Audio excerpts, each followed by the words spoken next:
Richard Blackwood pulled his cashmere coat tighter against the biting December wind. Snow had begun falling over Boston, transforming the city into a winter wonderland that would have been magical if not for the temperature dropping dangerously low. At 45, Richard had everything money could buy: a tech empire worth billions, a penthouse overlooking the city, and a reputation as one of America's most ruthless businessmen. "Mr. Blackwood, your driver is waiting," his assistant's voice came through his phone. "Tell him I'll walk." "Need to clear my head after that meeting," Richard replied curtly. The board meeting had been particularly satisfying. Another company acquired, another 100 employees whose fates now rested in his hands. Richard had built Blackwood Technologies from nothing after growing up poor in South Boston. Now, 20 years later, he answered to no one. The shortcut through Wellington Park wasn't his usual route, but the meeting had run late and he was impatient to get home. Street lamps cast eerie shadows across the deserted playground. That's when he noticed something unusual on the slide structure, what looked like a bundle of rags. As he approached, the bundle moved slightly. "Hey," he called out, irritated that someone would be loitering in the freezing cold. No response. Richard moved closer, snow crunching beneath his Italian leather shoes. His breath caught when he realized what he was seeing. Two small children huddled together, their lips blue, bodies shivering violently. "Jesus Christ," he muttered, immediately kneeling beside them. Two girls, one perhaps around 10, the other no more than 6. The older one had wrapped herself protectively around the younger child, both unconscious but still shivering, a sign they were alive, but barely. Richard hesitated only briefly before removing his coat and wrapping it around them. He pulled out his phone and dialed 911. "I need an ambulance at Wellington Park Playground now. There are 2 children unconscious, suffering severe hypothermia." As he waited, holding the girls to share his body heat, a strange feeling washed over Richard Blackwood, something he hadn't felt in decades. Fear. Not for himself, but for these unknown children. "Who are you?" he whispered, brushing snow from the older girl's matted hair. "Where are your parents?" The smaller girl stirred slightly, her eyelids fluttering. In the distance, sirens wailed, growing louder with each passing second. Richard found himself whispering promises he never thought he'd make. "You're going to be okay. I've got you. Help is coming." He had no idea who these children were or why they were alone in a park during a snowstorm, but in that moment, as he cradled them against the cold, Richard Blackwood's carefully constructed world began to shift on its axis. The emergency room buzzed with activity as doctors and nurses swarmed around the 2 girls. Richard stood awkwardly to the side, still shocked by his own actions. He'd actually ridden in the ambulance with them, holding the smaller girl's hand when she briefly regained consciousness, and panicked. "Sir, you're the one who found them?" A tired-looking doctor approached. "Yes, in the park, alone. In the—" Richard realized he was still clutching his ruined coat. "You likely saved their lives. Another hour in this weather." The doctor let the sentence hang. "Are you a relative?" "No, just passing by." "Child services will need to be notified. Do you know anything about them?" Richard shook his head. "Nothing. Are they going to be all right?" They're suffering from hypothermia and malnutrition, but they should recover physically. The younger one is dehydrated too." The doctor hesitated. "Their clothes suggest they've been homeless for some time." Homeless, children, in Boston, in winter. The concepts wouldn't connect properly in Richard's mind. "The older one is waking up. She might have information about family members we can contact." Richard followed the doctor to a curtained area where the older girl was sitting up, wild-eyed and panicked. "Emma! Where's Emma?" she cried, trying to get out of bed. "Your sister is right here," the doctor said soothingly, pointing to the adjacent bed where the younger girl lay sleeping, connected to an IV. "She's going to be fine." The girl's eyes darted around the room before landing on Richard. Something in her expression changed. Recognition, perhaps.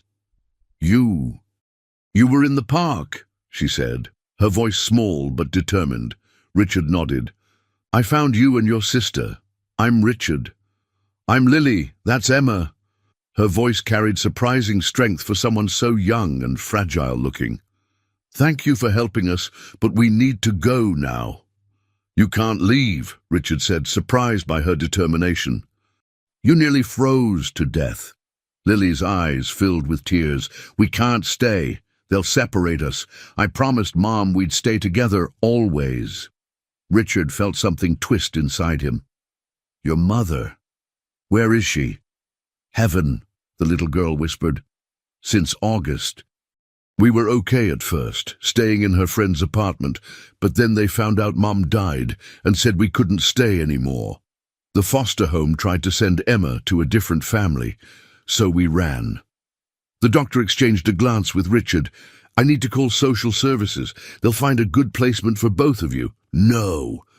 Lily's voice rose in panic. They'll separate us. They always separate siblings. I promised, Mom, I promised. Richard found himself speaking before he could think. What if they stay with me temporarily, until proper arrangements can be made? The words hung in the air. The doctor looked stunned. Richard was equally shocked by his own suggestion. Sir, there are procedures, background checks. I'm Richard Blackwood of Blackwood Technologies. Call whoever you need to call. These girls need somewhere to stay tonight, and I have plenty of room. Even as he said it, Richard wondered what had possessed him. His penthouse wasn't child-friendly. He had meetings tomorrow. His life had no space for children, yet something in Lily's determined face, in her desperate protection of her sister, had triggered a memory long buried of another child, long ago, who had no one to protect him. This place is like a castle. Emma's voice echoed through Richard's penthouse as she pressed her face against the floor-to-ceiling windows overlooking Boston Harbor. 3 days had passed since that night in the park, and through a flurry of calls involving his attorney, hospital administration, and temporary emergency placement authorization, Richard had brought the girls home. Emma, don't touch anything, Lily warned, perched anxiously on the edge of a white leather sofa, looking entirely out of place in borrowed clothes from the hospital donation bin. Richard watched the contrast between the sisters, Emma's immediate wonder versus Lily's cautious suspicion. He couldn't blame the older girl. Life had taught her harsh lessons about trust. Are you hungry? Richard asked, realizing he had no idea what children ate. His housekeeper had stocked the refrigerator, but his usual meals consisted of delivery or business dinners. Yes, Emma answered, before Lily could stop her. Richard led them to the kitchen, watching as Emma's eyes widened at the gleaming appliances while Lily catalogued exits and hiding places, a behavior Richard recognized from his own childhood. My mom made the best mac and cheese, Emma volunteered as Richard awkwardly assembled ingredients, with the orange powder stuff. Emma, Lily warned again, her voice tight. Richard paused, wooden spoon in hand. It's okay to talk about your mom, he said softly. What was her name? A moment of silence passed before Lily answered. Sarah. Sarah Miller. She was pretty, Emma added, and she sang songs when we were scared. Richard nodded, something aching in his chest. My mother's name was Elizabeth. She worked 3 jobs to support us. The admission surprised even him. Richard never spoke about his past, especially not the poverty that had shaped his early years in South Boston. What happened to her? Lily asked, her first direct question to him. Cancer. I was 14. Richard stirred the pasta mechanically. My father had left years before. Like ours, Emma said matter-of-factly. Mum said he wasn't ready to be a daddy. Lily shot her sister a warning glance, but Richard just nodded.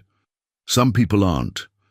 As they ate the mediocre mac and cheese, Richard made a mental note to hire a personal chef who could cook for children. He observed the dynamics between the sisters. Lily made sure Emma ate first, saved the bigger portion for her, and anticipated her needs before Emma voiced them. Later that night, after showing them to the guest room with its single king-sized bed, Richard found himself standing in his home office, staring at his computer screen.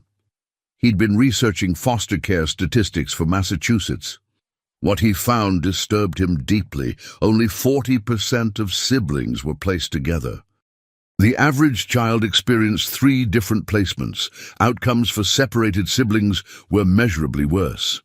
A small sound made him turn. Lily stood in the doorway in borrowed pajamas, watching him. "You're going to call them tomorrow, aren't you?" she asked, her voice small but resigned. "The social workers." Richard looked at the determined 10-year-old who had kept her sister alive through unimaginable circumstances. "I have to, Lily. It's the law. Will you tell them to keep us together, please?" The pleading in her voice pierced something long dormant in Richard's heart. "What if," he began, surprising himself again. "What if I spoke to my lawyer about becoming your temporary guardian, both of you, together?" Lily's eyes widened, hope and suspicion battling across her features. "Why would you do that? You don't even know us." Richard had been asking himself the same question since that night in the park. "Sometimes life puts people in your path for a reason," he answered, the words feeling foreign in his mouth. "Would we stay here, together?" "Yes, together." "You've lost your mind, Richard." Catherine Blackwood's voice cut through the penthouse living room, where she stood in her designer suit, staring incredulously at the 2 girls watching television. It had been 2 weeks since Richard had found them, and his ex-wife's surprise visit couldn't have come at a worse time. "Lower your voice," Richard warned, guiding her toward his office.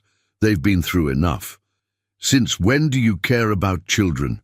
You made it abundantly clear during our marriage that your company would always be your only child." Catherine's perfectly manicured hand gestured toward the living room. "And now suddenly you're playing daddy to 2 homeless girls." Richard felt his jaw tighten. Their divorce 5 years ago had been amicable by most standards, 2 career-focused individuals realizing they'd grown apart. But Catherine's words still stung with truth. "This is temporary," he said, though the word felt increasingly hollow. "Until better arrangements can be made. Better than a billionaire's penthouse. I doubt social services will find that." Catherine's expression softened slightly. "Look, your savior complex is touching. But have you thought this through? You work 16-hour days. You've cancelled our dinner plans more times than I can count. What happens when these children need actual parenting?"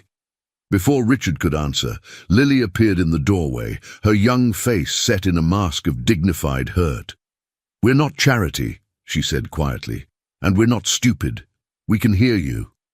Catherine had the grace to look embarrassed. "I didn't mean—" "You said, Mr. Blackwood doesn't want kids, and we should go somewhere better." Lily's chin lifted defiantly. "We know this isn't forever. Nothing ever is." The adult wisdom in her words made Richard's chest ache. "Lily, it's okay. Emma and I can pack our things. We won't be any trouble." As Lily turned to leave, Richard surprised himself by catching her arm gently. "Wait, that's not what's happening." He looked at his ex-wife, then back at the girl whose trust he'd barely begun to earn. "Catherine was just leaving. And you and Emma aren't going anywhere unless you want to." Catherine's eyebrows rose, but something in Richard's expression stopped her protest. "We'll talk later," she said, gathering her purse. At the door, she paused. "For what it's worth, I've never seen you look at anyone the way you look at those girls. Even me." After she left, Richard found Lily in the guest room already folding their few belongings. "You don't need to leave," he said from the doorway. Lily continued folding methodically. "Your wife is right. You're a busy, important person. Emma and I are just a problem you found in the park." "Ex-wife," Richard corrected, "and you're not a problem." "Then what are we?" The question hung between them, enormous and unanswerable. What were they to him? Charity cases, responsibilities, or something else entirely? Something he wasn't ready to name. "You're Lily and Emma," he said finally, "and right now you both need someone. For whatever reason, that someone turned out to be me." Lily's hands stilled on the shirt she was folding. "Until you get tired of us." "I won't. Everyone does." Her voice carried the weight of abandoned promises. "Our dad, Mum's friends, the foster family, everyone." Richard crossed the room and knelt to meet her eyes. "I'm not everyone, Lily, and neither are you and Emma." Or for a moment something like trust flickered across her face. Then a crash from the living room broke the spell. "Emma!" Lily cried, rushing past him. They found Emma standing frozen beside a shattered crystal vase. Flowers and water spread across the marble floor. "I'm sorry." Tears streamed down her small face. "I was trying to smell the flowers." Richard thought of his mother's frantic apologies when she accidentally broke their landlord's window, of belt marks that followed, of lessons learned about the cost of mistakes. He knelt beside Emma. "Are you hurt? Any cuts?" Emma shook her head, still crying. "Are you going to send us away now?" "Because of a vase." "No, Emma." Richard picked her up, surprising himself again. "It's just a thing. Things can be replaced." Over Emma's shoulder, he caught Lily's watchful gaze, measuring his response, gauging his sincerity. People, Richard thought, were irreplaceable. When had he forgotten that? Richard stared at the social worker across his dining room table, trying to maintain his businessman's composure. Mrs. Rodriguez had the determined look of someone who'd seen every trick in the book. "Mr. Blackwood, while your temporary guardianship has been approved, we need to discuss long-term placement options for the girls." 1 month had passed since that night in the park. January had given way to February, and routines had formed. A chef who came daily to prepare meals, a tutor to help the girls catch up on missed schoolwork, Emma's delight in building pillow forts in the living room, Lily's gradual thawing toward him. "I've been considering becoming their permanent guardian," Richard said, the words emerging with surprising ease. Mrs. Rodriguez's eyebrows rose slightly. "That's a significant commitment, Mr. Blackwood. Your background check cleared, and your financial situation is obviously favorable, but my concern is your schedule. Children need consistency." Richard thought of the 3 board meetings he'd rescheduled that week to attend Emma's doctor's appointment and help Lily with her science project. "I'm making adjustments," he said. "Substantial ones, I hope. Parenting isn't something you can delegate to staff." She glanced toward the living room where the girls were reading. "Especially for children who've experienced such profound loss." Richard nodded, thinking of the nightmares that still woke Emma screaming for her mother, of Lily's protective vigilance that never fully relaxed. "I understand their mother died in August. Cancer, correct?" "Yes, Sarah Miller, 36 years old." The girls were with her until the end. Richard had pieced together their story over weeks of gentle conversations.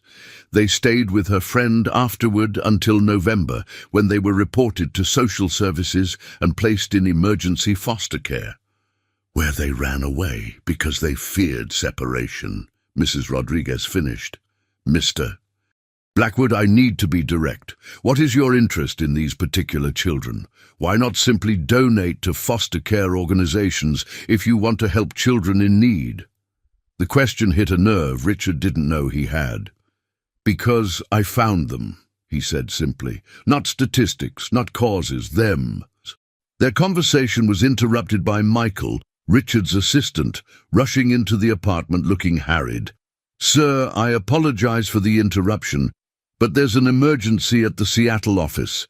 The server farm is down, and we're losing millions by the minute."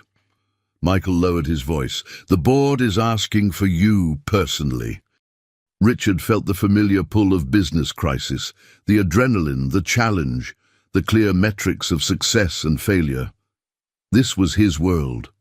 He glanced at Mrs. Rodriguez, whose expression said she'd seen this scenario before with well-intentioned executives. "I'll be right there," Richard told Michael. Then to Mrs. Rodriguez, "I apologize, but this requires my attention." "Of course," she said, gathering her papers. "We can reschedule. The girls' case review is next week." As Richard grabbed his coat, Lily appeared in the hallway. Her face, so carefully controlled, showed a flash of disappointment before returning to neutral.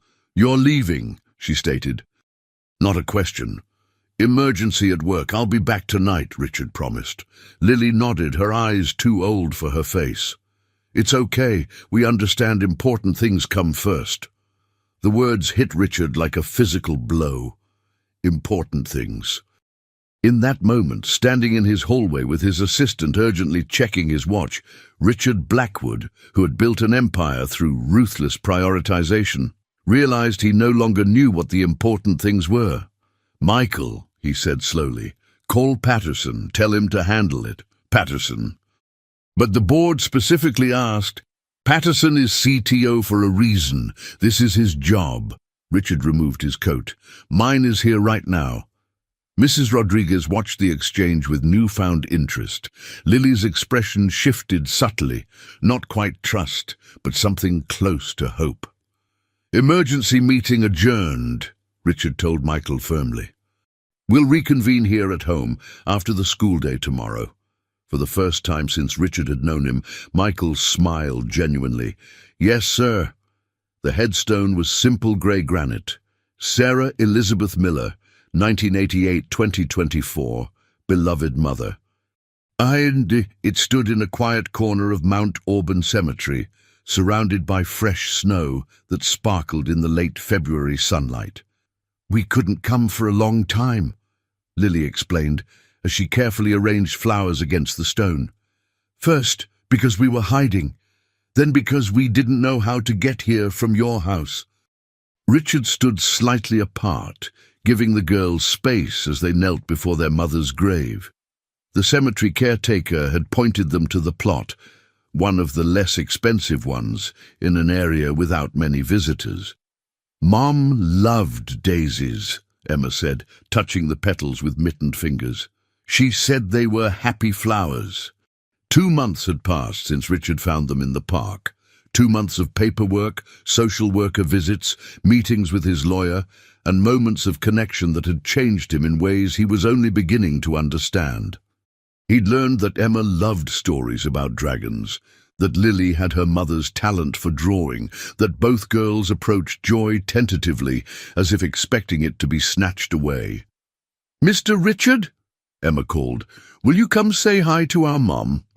Richard approached carefully, feeling like an intruder in their grief.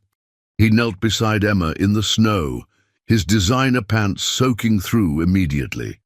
"Hello, Mrs. Miller," he said softly, feeling both foolish and profound. "Your daughters are extraordinary." Emma leaned against him with the easy affection she'd developed, while Lily maintained her customary small distance. "Mom would like you," Emma declared with the child's certainty. "You're not grumpy anymore like when we first met you." Richard smiled despite himself. "Was I grumpy?" "Lily said you looked like you ate a lemon." "Emma!" Lily protested, embarrassed. Richard laughed, a real laugh that surprised all of them. "Your sister wasn't wrong." As Emma chattered to the headstone about her new life, Richard noticed Lily watching him with an unreadable expression. "What is it?" he asked gently. Lily hesitated. "Why are you doing all this?" The truth. The question deserved honesty. "At first, I'm not sure I knew. It just seemed necessary." Richard chose his words carefully. "But now I think perhaps your mother sent you to me as much as I found you." "You don't believe in heaven," Lily stated. It wasn't a question. "I believe in purpose," Richard answered, "and you and Emma have given me one beyond making money and acquiring companies." Lily's eyes filled with tears she refused to shed. "The case review is next week. Mrs. Rodriguez will decide if we can stay with you." Yes. What if she says no? Richard looked at the headstone, then back at Lily. Then we fight. Together. I have excellent lawyers. For the first time, Lily smiled fully at him, a smile that transformed her serious face into something luminous. Mom always said you have to fight for family. The word hung between them, family, enormous and fragile and terrifying in its implications. As they walked back to the car, Emma's small hand slipped into Richard's, while Lily walked beside them, close enough that her shoulder occasionally brushed his arm. Richard thought of the company he'd built, the wealth he'd amassed, the power he'd accumulated. None of it had ever filled the hollow space inside him. A space that was now occupied by worry about school lunches and nightmares, and whether Lily would ever fully trust him. In the car, as Emma dozed against Lily's shoulder, Richard made a decision. Tomorrow he would call his lawyer again, not about temporary guardianship, but about adoption. 2 little girls had stumbled into his life, literally freezing to death. Now they were bringing him back to life, thawing parts of himself he'd forgotten existed. Richard Blackwood, who had everything, had found the one thing he never knew he needed, a family. The court has reviewed your petition for adoption. Judge Eleanor Harmon peered over her glasses at Richard, who sat ramrod straight in his best suit. This is quite unusual, Mr. Blackwood. You've known these children for only 3 months. March winds rattled the courthouse windows. Outside, Michael waited with Lily and Emma, who wore new dresses for the occasion, their first court appearance since the emergency guardianship hearing in January. Time isn't always the best measure of commitment, Your Honor, Richard replied, channeling the same confidence he used in board meetings. These girls need stability now, not after some arbitrary waiting period. Judge Harmon's expression remained impassive. Mrs. Rodriguez's reports indicate significant positive changes in your lifestyle to accommodate the children. However, I'm concerned about your history. My history. No long-term relationships. A marriage that ended partly due to your workaholism, a reputation in business as... She consulted her notes. Ruthless and uncompromising. Richard felt his cheeks flush. Everything she said was true, but hearing it laid bare made him realize how far he'd come in such a short time. People change, Your Honor, he said quietly. Sometimes they need a reason. And these girls are your reason? They found me as much as I found them. The words felt right as Richard spoke them. I've restructured my entire company to allow me more time at home.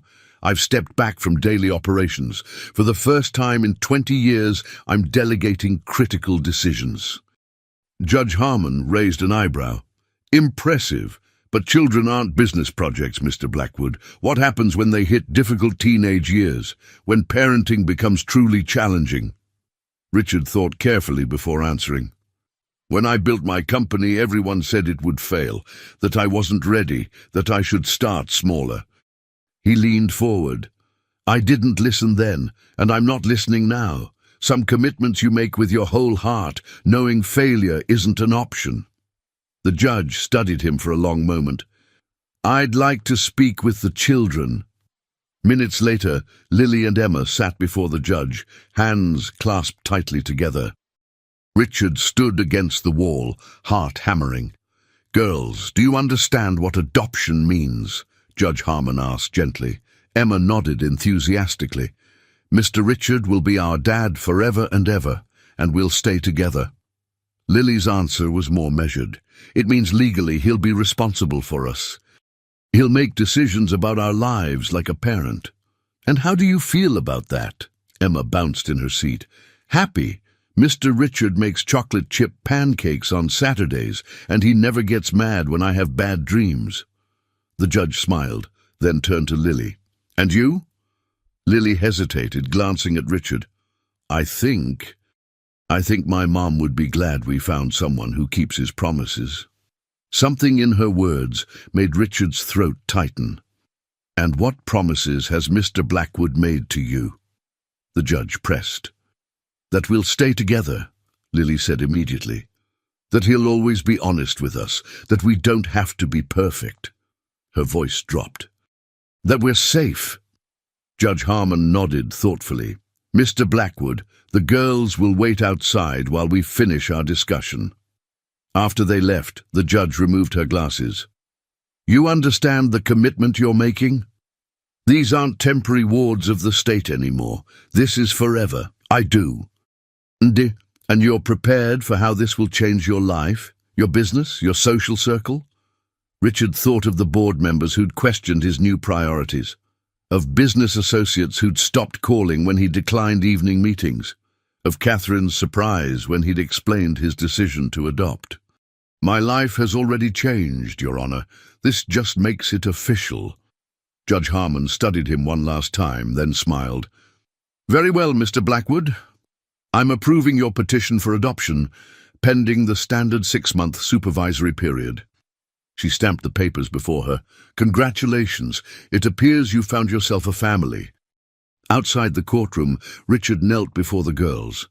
The judge said yes, he told them, his voice steady despite the emotion threatening to overwhelm him. If you still want this, in 6 months, you'll officially be Lily and Emma Blackwood. Emma threw her arms around his neck with a squeal of delight. Lily stood still, her eyes wide with disbelief. Really? She whispered. She really said yes. Richard nodded, opening his arm to include her in the embrace. For a moment, Lily hesitated, then stepped forward, allowing herself to be folded into their circle. Over their heads, Richard caught Michael's eye. His assistant was openly crying, something Richard had never seen in 15 years of working together. What now? Lily asked against his shoulder. Now, Richard said. We go home. Home. The word had never held such meaning. You can't fire Tom Jenkins. He's been with the company since the beginning. Catherine's voice echoed through Richard's home office, where she'd cornered him after dropping off housewarming gifts for the new house. Richard leaned back in his chair, strangely calm despite his ex-wife's outrage. I'm not firing him. I'm demoting him. Because he questioned your new family-friendly policies. Catherine made air quotes around the phrase. Richard, you've instituted 4-day work weeks for parents, unlimited sick leave for childcare, and now you're penalizing your best VP for working the same hours you used to demand from everyone? Richard glanced at the framed photo on his desk, Lily and Emma on the porch of their new home, a sprawling Victorian in Brookline with a large backyard and rooms for each girl to decorate as they wished. The penthouse had been practical for a single businessman, but utterly wrong for children who needed space to play and grow. Tom called a single mother on his team uncommitted because she left at 5 to pick up her child from daycare, after working through lunch, after completing all her assignments. That was insensitive, but no buts, Catherine. The old Blackwood Technologies would have ignored it, the new one won't. Catherine studied him with a mixture of exasperation and curiosity. 5 months with those girls, and you're a completely different person. Your board is in rebellion, your stock has dropped 8%, and yet you seem happier. Richard's phone buzzed with a text from Lily. Emma's play starts in 30 minutes. Don't forget you promised to sit in the front row. I am happier, Richard said, standing and gathering his jacket. Now, I need to go watch a 6-year-old perform as a tree in the school play. Catherine laughed despite herself. Richard Blackwood, billionaire tech mogul, rushing to a kindergarten play. Who would have thought? Not me, Richard admitted, not until I found them.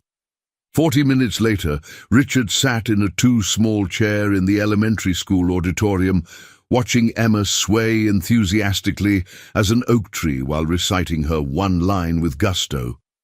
Beside him, Lily alternated between proud smiles and embarrassed groans at her sister's exaggerated performance. She's really going for it, Richard whispered, trying not to laugh as Emma added an unscripted twirl to her tree dance. Lily rolled her eyes, but couldn't hide her smile. She practices in front of the mirror every night. I've heard that tree line about 1,000,000 times. As the play concluded, Richard noticed other parents filming with their phones. With a start, he realized he'd forgotten to record Emma's performance, something he knew she'd want to watch repeatedly. The sense of failure was immediate and crushing, a simple parental duty, forgotten. As the children took their bows, Richard tried to hide his disappointment from Lily. "Don't worry," she whispered, pulling out her phone. "I recorded it. I knew you'd forget because you were trying so hard to be on time." The gesture, Lily anticipating his mistake and quietly fixing it, made Richard's chest tighten with emotion. This perceptive child, who'd been forced to grow up too quickly, was slowly, cautiously, allowing herself to care about him. "Thank you," he whispered back.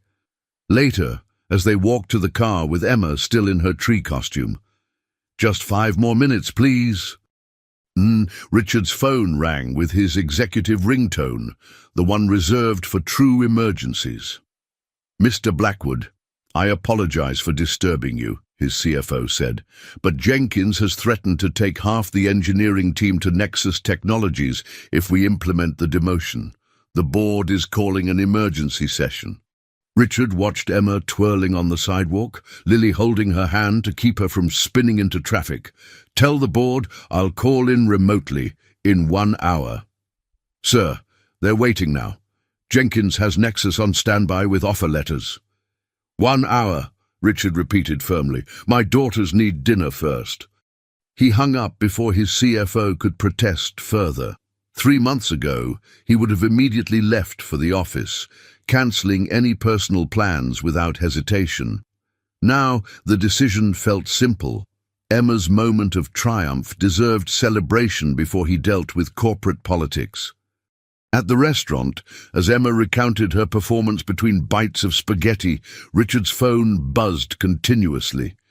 He ignored it, focusing instead on the children before him, one chattering excitedly, the other watching him carefully, measuring his priorities.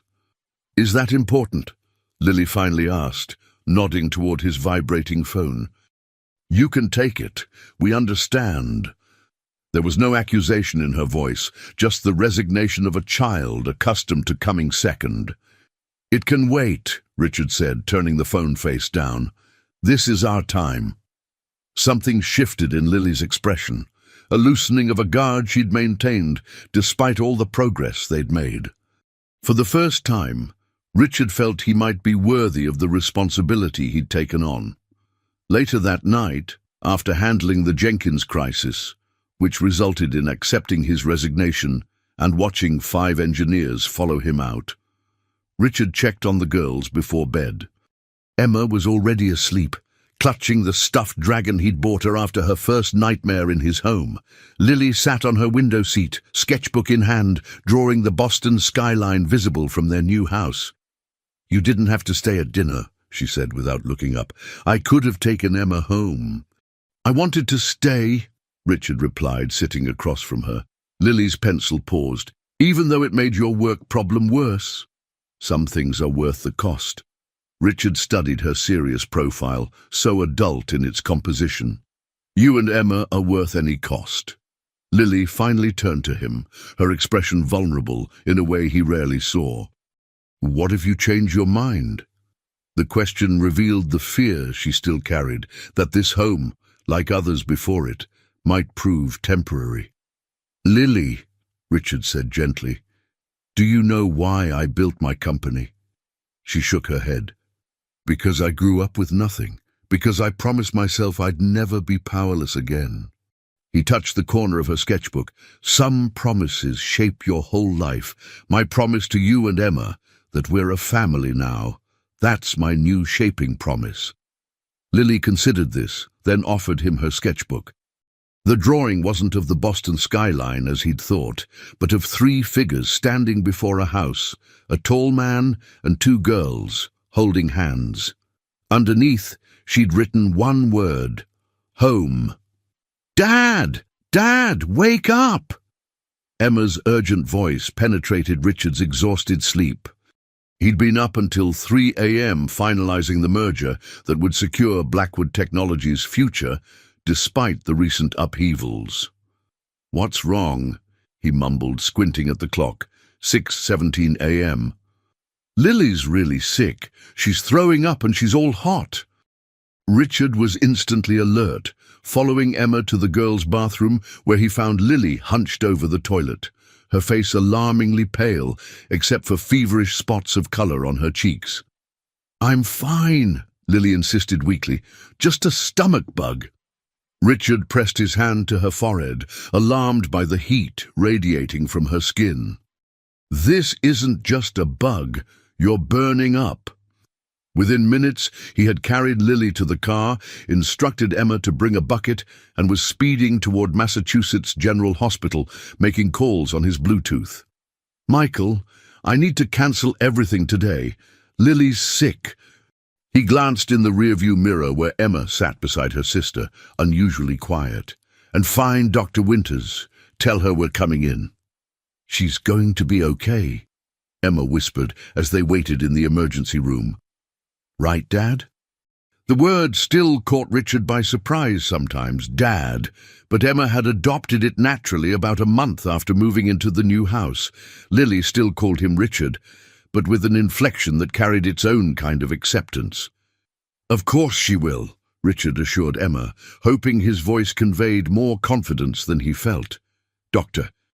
Winters, a pediatrician who had treated the girls since their first night in the hospital 5 months ago, examined Lily with brisk efficiency. Severe dehydration and what looks like bacterial pneumonia," she told Richard in the hallway, while a nurse started Lily on IV fluids. "Has she complained about feeling sick recently?" Richard thought back, guilt washing over him. He'd been so preoccupied with work lately, finalizing the merger that would allow him to step back permanently. "She's been quieter than usual," he admitted. "I thought she was just being a preteen." Dr. Winters nodded. "Children often hide illness, especially those with Lily's background. Vulnerability can feel dangerous when you've had to be the strong one." The observation hit Richard like a physical blow. Of course Lily wouldn't complain. She'd spent months caring for Emma with no adult support, making herself invisible to avoid separation from her sister. "She'll need to stay for at least 2 days. We need to get the infection under control and rehydrate her properly." When Richard returned to Lily's room, he found Emma holding her sister's hand, singing softly, the same lullaby he'd heard Lily sing to Emma during nightmares. "The doctor says you have to stay here for a couple days," Richard told Lily, taking her other hand. "But you're going to be fine." Lily nodded weakly. "Emma has a math test tomorrow, and her dinosaur diorama is due Friday." Even now, sick and hospitalized, her first thoughts were of her sister's needs. "I can do my test another day," Emma protested. "I'm staying with Lily." "You'll go to school," Richard said gently but firmly. "I'll stay with Lily. Catherine has offered to pick you up and help with your diorama." Emma looked surprised. "Your ex-wife? The fancy lady?" Despite everything, Richard smiled. "Yes, the fancy lady. She's actually quite good at arts and crafts." Over the next 48 hours, Richard barely left Lily's bedside, working remotely when she slept and reading to her when she was awake. On the second night, as her fever finally broke, Lily stirred from a restless sleep. "You're still here," she murmured, sounding surprised. "Of course I am. But your merger." Richard set aside his tablet. "How do you know about that? I heard you talking to Michael." Lily's eyes, clearer now that the fever had subsided, studied his face. "He said it was the most important deal of your career." "It is. Was." Richard took her hand. "But you're more important." Lily was quiet for a long moment. "My mom got sick a lot at the end. I took care of her." The simple statement explained so much about Lily, her self-sufficiency, her protectiveness toward Emma, her reluctance to show weakness. "That was a lot of responsibility for someone your age," Richard said carefully. "I didn't mind. She was my mom. Lily's voice wavered slightly. But it was scary sometimes, being the only one who could help. "You're not the only one anymore, Lily," Richard told her, his throat tight with emotion. "You don't have to be the strong one all the time." Something in his words seemed to release a burden she'd been carrying. Tears filled her eyes, the first Richard had seen her shed. "I miss her," Lily whispered. "Is that okay, even though we have you now?" "Of course it's okay." Richard moved to sit on the edge of her bed, gathering her carefully against his chest. "Your mom will always be your mom. Nothing changes that." As Lily cried against his shoulder, deep, cathartic sobs that seemed to come from years of held-back grief, Richard felt a profound shift in their relationship. For the first time, she was allowing herself to be simply a child, vulnerable, needing comfort. When Emma arrived with Catherine later that evening, carrying a homemade get-well card and a new sketchpad, she found Lily sleeping peacefully with Richard still holding her hand. "Is she better now?" Emma whispered. "Getting there," Richard assured her. "How was the dinosaur diorama?" "Awesome! Catherine knows how to make tiny trees look real." Emma climbed carefully onto the bed to show Lily her creation, even though her sister was asleep. Catherine lingered in the doorway, watching the scene with an unreadable expression. "Thank you," Richard mouthed over the girls' heads. Catherine nodded, then said quietly, "They're lucky to have found you, Richard. And you're lucky to have found them." As Catherine left, Richard considered her words. Luck didn't begin to describe it. Providence, perhaps, or destiny. Whatever it was, sitting in a hospital room with one daughter sleeping and another chattering about triceratops, Richard Blackwood, once defined solely by his business acumen, knew he'd discovered his true purpose. Family. "You can't just change our name." Lily's voice carried down the hallway as Richard hurried toward the girls' playroom, where the shouting had erupted. "What's going on?" he asked, finding Lily standing with fists clenched while Emma cowered on the window seat, tears streaming down her face. "Tell her we're not changing our last name," Lily demanded, her face flushed with anger. "Tell her we're still Millers." Richard took a steadying breath, understanding instantly what had happened. The adoption finalization was scheduled for next week, 6 months after the judge's initial approval. With it would come the official change of the girl's last name to Blackwood, something they'd discussed, but perhaps not thoroughly enough. "Emma," Richard said gently, "can you give Lily and me a minute to talk?" Emma nodded, scurrying past them with a whispered, "I'm sorry." When she was gone, Richard sat on the couch, patting the spot beside him.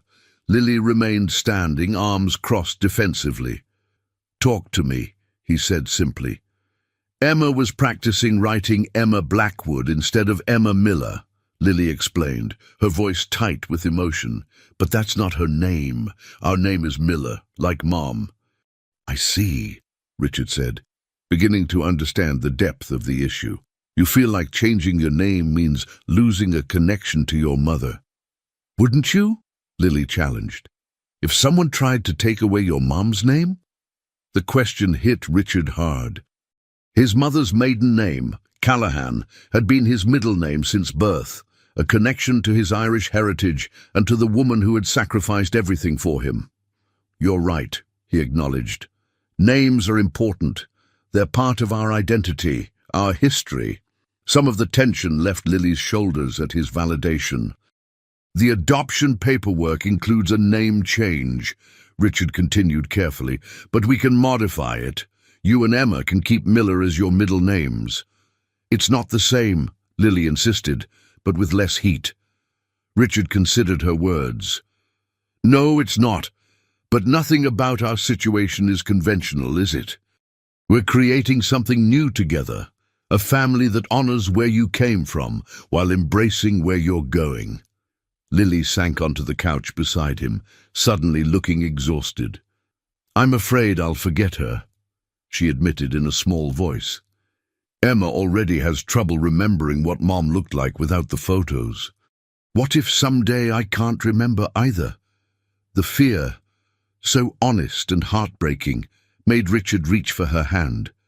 Lily, your mother will always be part of you, no matter what name you carry.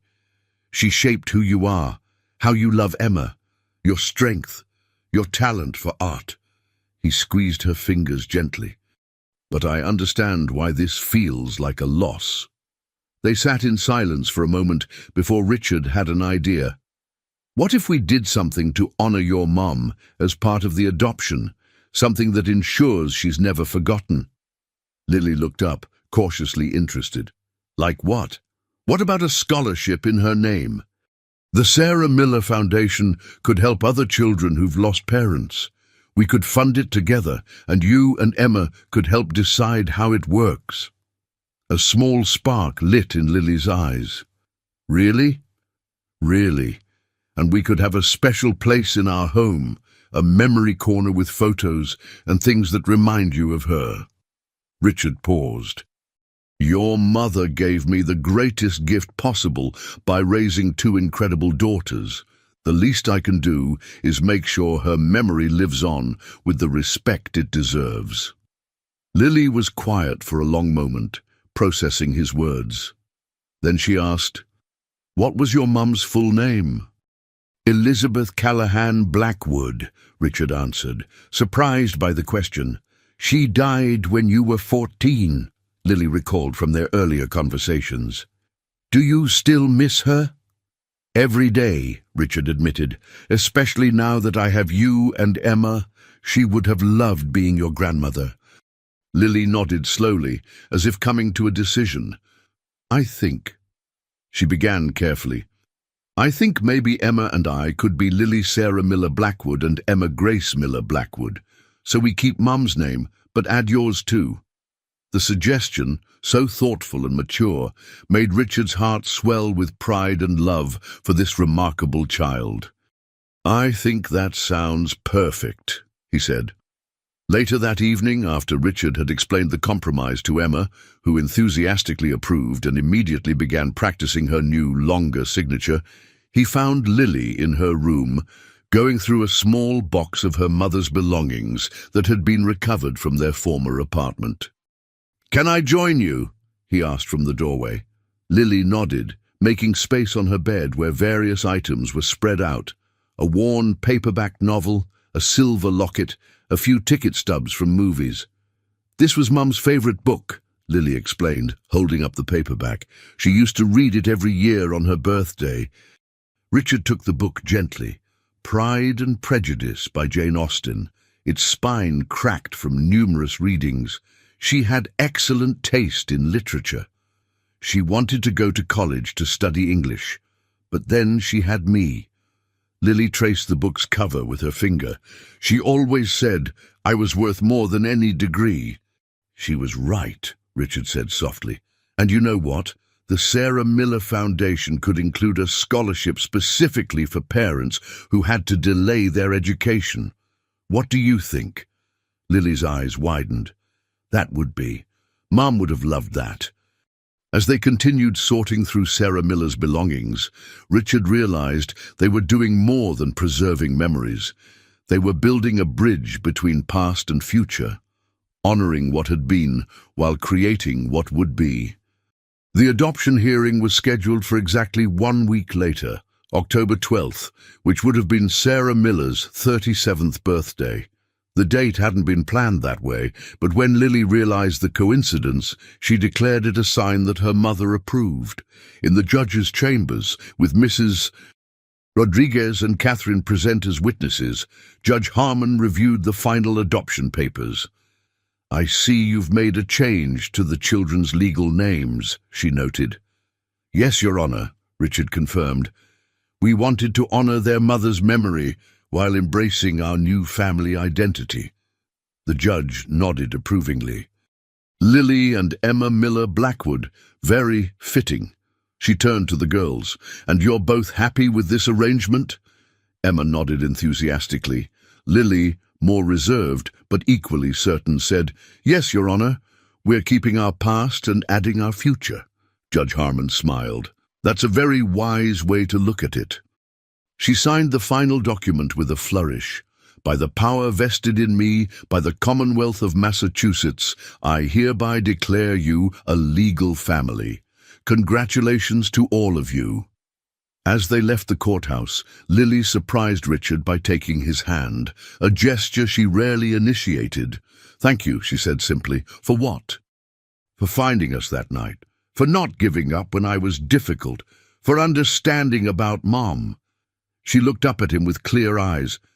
"For being our dad now." It was the first time Lily had called him Dad, a moment Richard had hoped for but never pressured.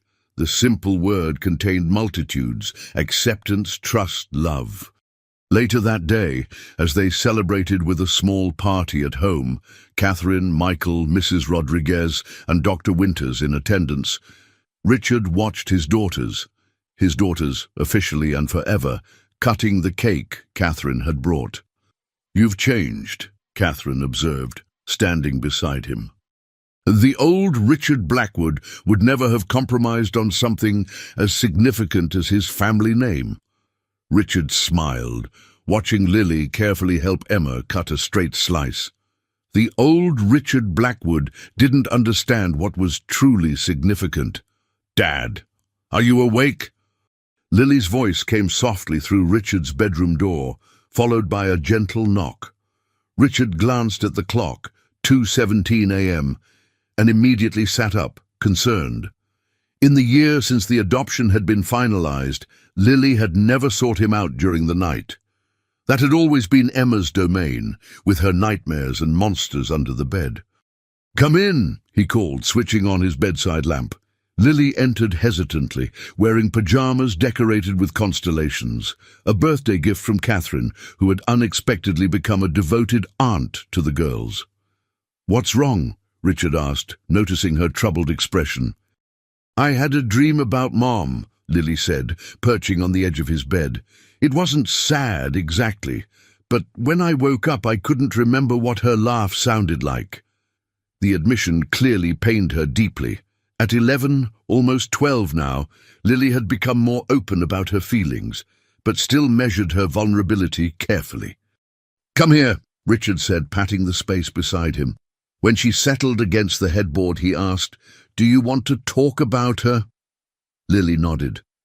"Tomorrow's her birthday. She would have been 38. Richard had remembered. They had plans to visit the cemetery and then present the first Sarah Miller Foundation scholarship to a single mother returning to college. But he hadn't realized Lily was struggling. "Tell me something about her I don't know yet," he suggested. Lily thought for a moment. She could fold origami cranes really fast.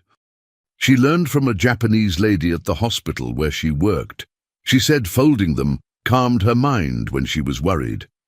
"That explains your talent for it," Richard observed, nodding toward the string of paper cranes hanging in Lily's room, a hobby she'd recently rediscovered. "She taught me before she got really sick." Lily pulled her knees to her chest. "I've been trying to remember everything she taught me, so I can teach Emma someday, but some things are starting to get fuzzy." The fear in her voice broke Richard's heart. "That happens with memories," he said gently. "But you know what helps, talking about her, writing down stories, sharing them with Emma."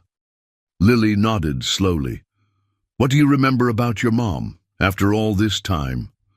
Richard closed his eyes, conjuring Elizabeth Blackwood's image. "Her hands were always rough from working, but gentle when I was sick. She sang Irish ballads while she cooked. She laughed with her whole body." He opened his eyes to find Lily watching him intently. "I don't remember every detail, but I remember how she made me feel safe, loved, valuable." "That's how Mom made us feel too," Lily whispered. "Then you've remembered the most important thing," Richard told her. "And tomorrow we'll honor that feeling by helping someone else's children feel the same way." Lily leaned against his shoulder, a gesture of trust that still amazed him sometimes. "Can I stay here for a while?" "As long as you need." They sat in comfortable silence until Lily eventually drifted off to sleep. Richard watched her. This brave, thoughtful child who had changed his life immeasurably and marveled at how far they'd come. The next morning, Richard made Sarah's favorite breakfast, blueberry pancakes according to the girls, before they visited the cemetery. Later, at the small ceremony awarding the first Sarah Miller Memorial Scholarship, Lily surprised everyone by asking to speak. "My mom believed education was important, even though she didn't get to finish hers," she said, her voice clear despite her nervousness. "She always told me and my sister that learning was the one thing nobody could ever take away from you. I think she'd be really happy knowing she's helping other mums go to school." And as Lily presented the scholarship certificate to Jessica Ramirez, a single mother of 2, studying nursing, Richard felt a surge of pride so powerful it nearly overwhelmed him. Beside him, Emma clutched his hand, unusually solemn for the occasion. "Lily's really brave," Emma whispered. "I could never talk in front of all these people." "You're brave in different ways," Richard assured her, "and you have plenty of time to find your voice." That evening, as Richard tucked Emma into bed, she asked the question she'd clearly been pondering all day. "Dad, is it okay that I don't remember Mom as much as Lily does?" And the question, so innocent and concerned, reminded Richard that while Emma had lost the same mother, her experience of that loss was entirely different due to her younger age. "Of course it's okay," he assured her. "You were very young when she died. But you know what? Between Lily's memories and the photos and stories, you'll always know how much she loved you." Emma nodded, clearly relieved. "And now we have you too.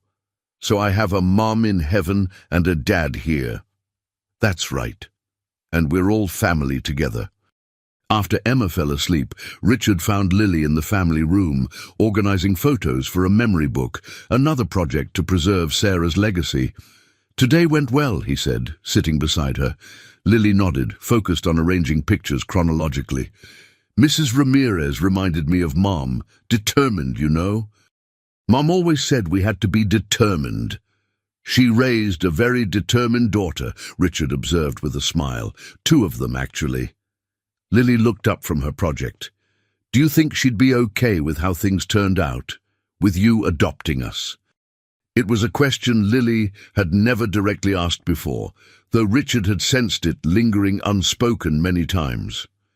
"I think," he said carefully, "that your mother's greatest wish was for you and Emma to be safe, loved, and together. I believe she would be grateful that's what happened, even if the path there wasn't what anyone expected." Lily considered this, then said with simple certainty, "She would have liked you, once she got past the grumpy billionaire part." Richard laughed, recognizing the truth in her assessment. "I would have liked her too. Anyone who raised you 2 had to be extraordinary." Mo. As they continued sorting photos, Richard reflected on the journey of the past 17 months, from finding 2 freezing children in a park to creating a family that honored both past and present.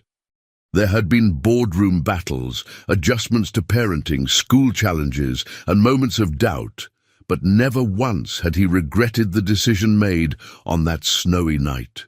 Some people spent their entire lives accumulating wealth and power without finding purpose. Richard had found his in the most unexpected place, in the eyes of 2 children who needed him as much as he, without knowing it, had needed them. "Are you nervous?" Richard asked, straightening his tie in the hallway mirror. 5 years had passed since he'd found 2 freezing children in Wellington Park, and today marked another milestone: Lily's middle school graduation. "Not about the ceremony," Lily replied, emerging from her room in the new dress she and Catherine had selected for the occasion. At 15, she'd grown tall and confident, though she maintained the thoughtful seriousness that had always characterized her. "But I am nervous about the speech." As class president, Lily would be addressing the entire school and all the parents, her first major public speaking engagement. "You'll be magnificent," Richard assured her. "You've practiced it a dozen times." 23 times, Emma corrected, bouncing down the stairs in a floral dress, her energy undiminished at 11 years old. I counted. Plus, she made me and Michael listen to it yesterday when you were on your conference call. Richard smiled at Emma's exuberance. While Lily had inherited her mother's artistic talents and quiet determination, Emma had developed into a social butterfly with a gift for making friends everywhere she went, a stark contrast to the trembling child he'd found in the park half a decade ago. "Is Catherine meeting us there?" Lily asked, checking her appearance one last time. Yes, along with Michael and Dr. Winters. Richard's ex-wife had become an unexpected but welcome fixture in their lives, forming a particularly close bond with Lily over their shared love of literature and art. As they drove to the school, Richard glanced at Lily in the rearview mirror, noticing her nervous fidgeting. "Something else is bothering you," he observed. 5 years of parenting had taught him to read his daughter's moods with surprising accuracy. Lily met his eyes in the mirror. "I've been thinking about Mom today, wishing she could see this." "She would be so proud of you," Richard said gently, "just as I am." Emma reached over to squeeze her sister's hand. "She's watching from heaven. That's what Mrs. Rodriguez always says, remember?" Lily smiled at her sister's simple faith. "I know, it's just different on days like today." Richard understood completely. Despite the joy their family had found together, there would always be moments when Sarah Miller's absence was felt acutely. Birthdays, holidays, milestones like today.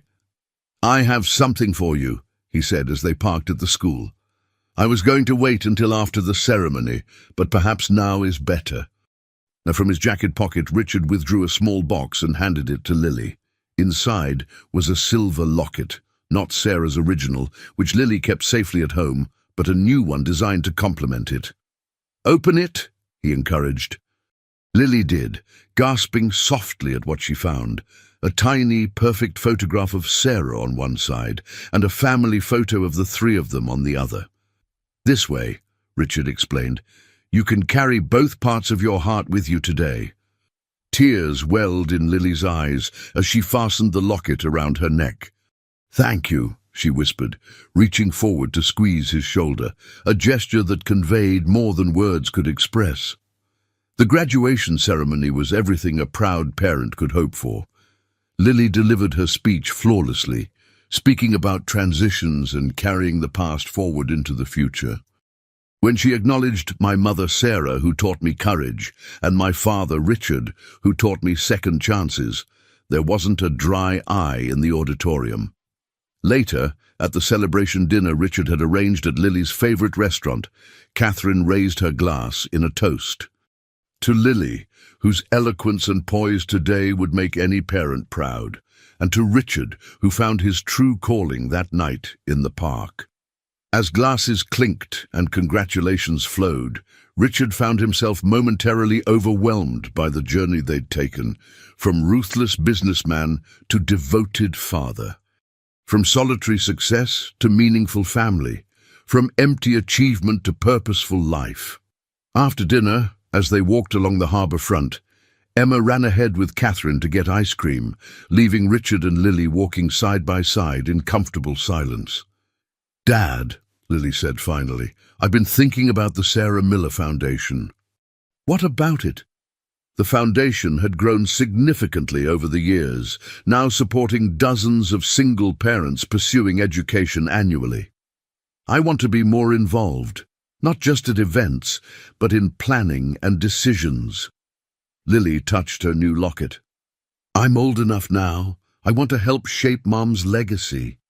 Richard nodded, unsurprised by her desire to take on more responsibility. Lily had always carried a sense of purpose beyond her years. "I think that's a wonderful idea. We can set up meetings with the board this summer." Lily smiled, then asked, "Do you ever wonder what would have happened if you'd taken a different route home that night? If you hadn't cut through the park?" The question, so direct and profound, was typical of Lily's thoughtful nature.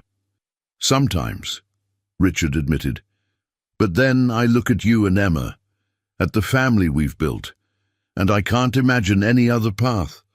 Some things are meant to be, even if they arrive in unexpected ways.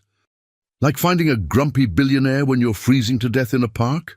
Lily teased, her humor another development of recent years. Richard laughed. Exactly like that. They reached the ice cream stand, where Emma was enthusiastically explaining to Catherine why mint chocolate chip was superior to all other flavors. Watching them, his youngest daughter gesturing dramatically, his ex-wife listening with genuine interest, Richard felt a completeness he'd never imagined possible before that snowy night. "You know," Lily said quietly beside him, "Mum used to tell us that family isn't always who you're born to. Sometimes it's who finds you when you need them most." "Your mother was a very wise woman," Richard replied, putting his arm around Lily's shoulders. "Yes," she agreed, leaning into his embrace, "and so are we lucky that you found us." Richard thought back to that night 5 years ago, the bitter cold, the business meeting, the detour through the park that had changed everything. He'd thought himself successful then, with his empire and wealth, never realizing the true poverty of his existence until 2 small girls had shown him what really mattered. "No, Lily," he said softly as Emma bounded back toward them, ice cream in hand, joy in her face. "I'm the lucky one. I thought I was saving you, but the truth is you saved me." As the 4 of them walked together along the harbor, this unconventional family forged from tragedy and chance, Richard Blackwood knew with absolute certainty that in finding 2 freezing children in a park, he had discovered the greatest fortune of all, a heart capable of love and a life rich with purpose. In the gathering twilight, with Boston's lights reflecting on the water and his daughter's laughter filling the air, the man once known only for his wealth and power walked forward into a future defined instead by the most valuable currency of all: family. No one dared to respond to the millionaire until a 7-year-old poor little girl silenced him with a single word, leaving him pale. But something even more shocking is yet to come. Before the story begins, wherever you are on your journey, consider this as encouragement to keep going. If this resonates with you, please give us a like and subscribe to our channel for more inspiration. The tension in the Anderson Technologies boardroom was thick enough to cut with a knife. William "Bill" Anderson, CEO and founder of the billion-dollar tech empire, stood at the head of the gleaming mahogany table, his custom Italian suit a statement of power as much as fashion. 20 executive board members hung on his every word as he detailed the company's landmark acquisition. "Ladies and gentlemen, this merger will position us as the unchallenged leader in medical technology for the next decade," Bill declared, his voice carrying the confident authority that had made him famous in business circles across America. The room erupted in applause. At 52, Bill Anderson had everything: wealth, power, respect, and a beautiful wife waiting in their Manhattan penthouse. His story was the American dream personified, from a small-town boy to a self-made billionaire. That's when the boardroom door swung open. Security would later review the footage. An elderly woman with a visitor's badge had created a distraction at reception while the child slipped past. Dorothy Williams had worked as a hospital administrator for 40 years before arthritis forced retirement. She knew institutional buildings and their weaknesses. A small figure stood in the doorway, a little girl no more than 7 years old, wearing a faded blue dress and scuffed shoes. Her dark hair was pulled back in a simple ponytail, and her eyes, deep brown and unnervingly familiar, scanned the room until they locked onto Bill's face. The room fell silent. Bill's executive assistant moved toward the child, saying, "Sweetheart, you can't be in here." "I need to talk to Mr. Anderson," the girl said firmly, her voice small but unwavering. Bill, more annoyed than concerned, sighed. "Young lady, we're in the middle of an important meeting. If you're selling Girl Scout cookies, my assistant can help you outside." Several executives chuckled, but the girl didn't move. Instead, she walked straight toward Bill, her worn backpack clutched tightly against her chest. "My name is Ella Johnson," she announced, loud enough for everyone to hear. "My mom's name was Rachel Johnson." The name hit Bill like a physical blow. His face drained of color, and those closest to him would later recall how his hand trembled against the table. "She died 3 months ago," Ella continued, her voice steady despite the grief evident in her eyes. "Before she died, she told me about you. She said you're my father." The silence that followed was absolute. No one moved, no one spoke. 20 pairs of eyes shifted from the small, determined child to their now visibly shaken CEO. That's impossible," Bill finally managed, but the words lacked conviction. Ella reached into her backpack and pulled out a worn photograph. "She kept this picture of you two together, and she wrote you letters, lots of them. Mrs. Garcia at the post office helped her make copies before she sent them." The mention of another witness, someone who had helped Rachel document her attempts at contact, made Bill's stomach tighten. Security was already moving toward her, but Bill raised his hand, stopping them. Something about the child's eyes, his mother's eyes, made it impossible to dismiss her outright. "How did you get in here?" he asked, his voice barely above a whisper. "Dorothy helped me. She was Mom's friend from the cancer support group. She's waiting downstairs." Ella stepped closer, unafraid. "Mom said you wouldn't want to see me, but she made me promise to find you before—" Her voice finally cracked. "Before they take me away."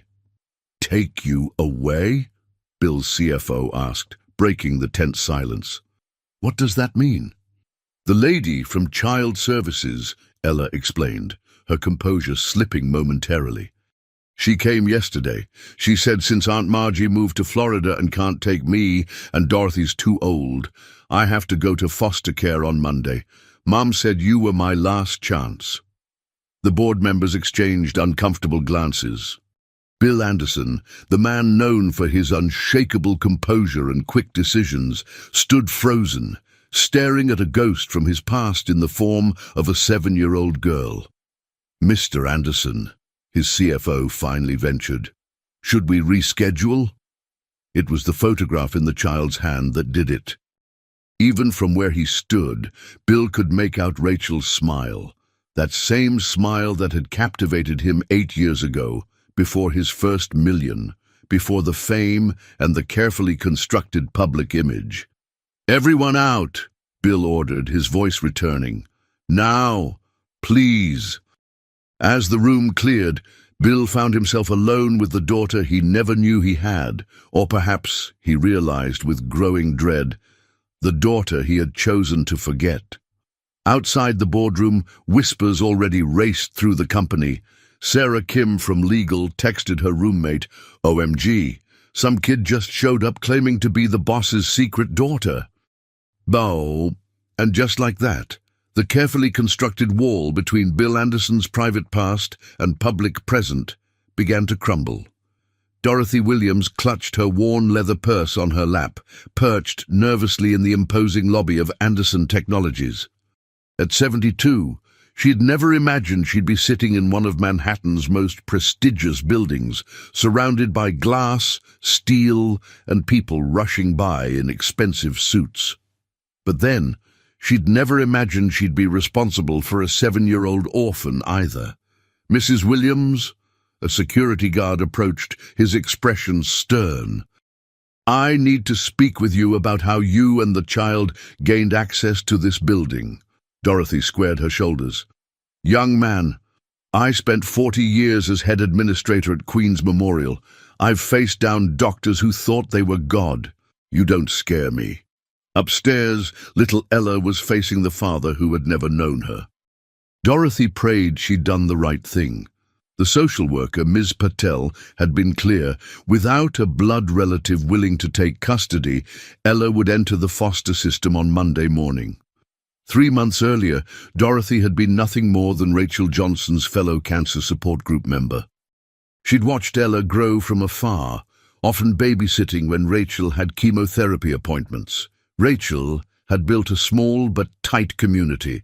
Dorothy, Margie, Rachel's cousin, who had recently moved to Florida for a job opportunity, Pastor Jim from the community church, and the Garcia family who owned the bodega downstairs from their apartment. But none were in a position to take permanent custody of a child.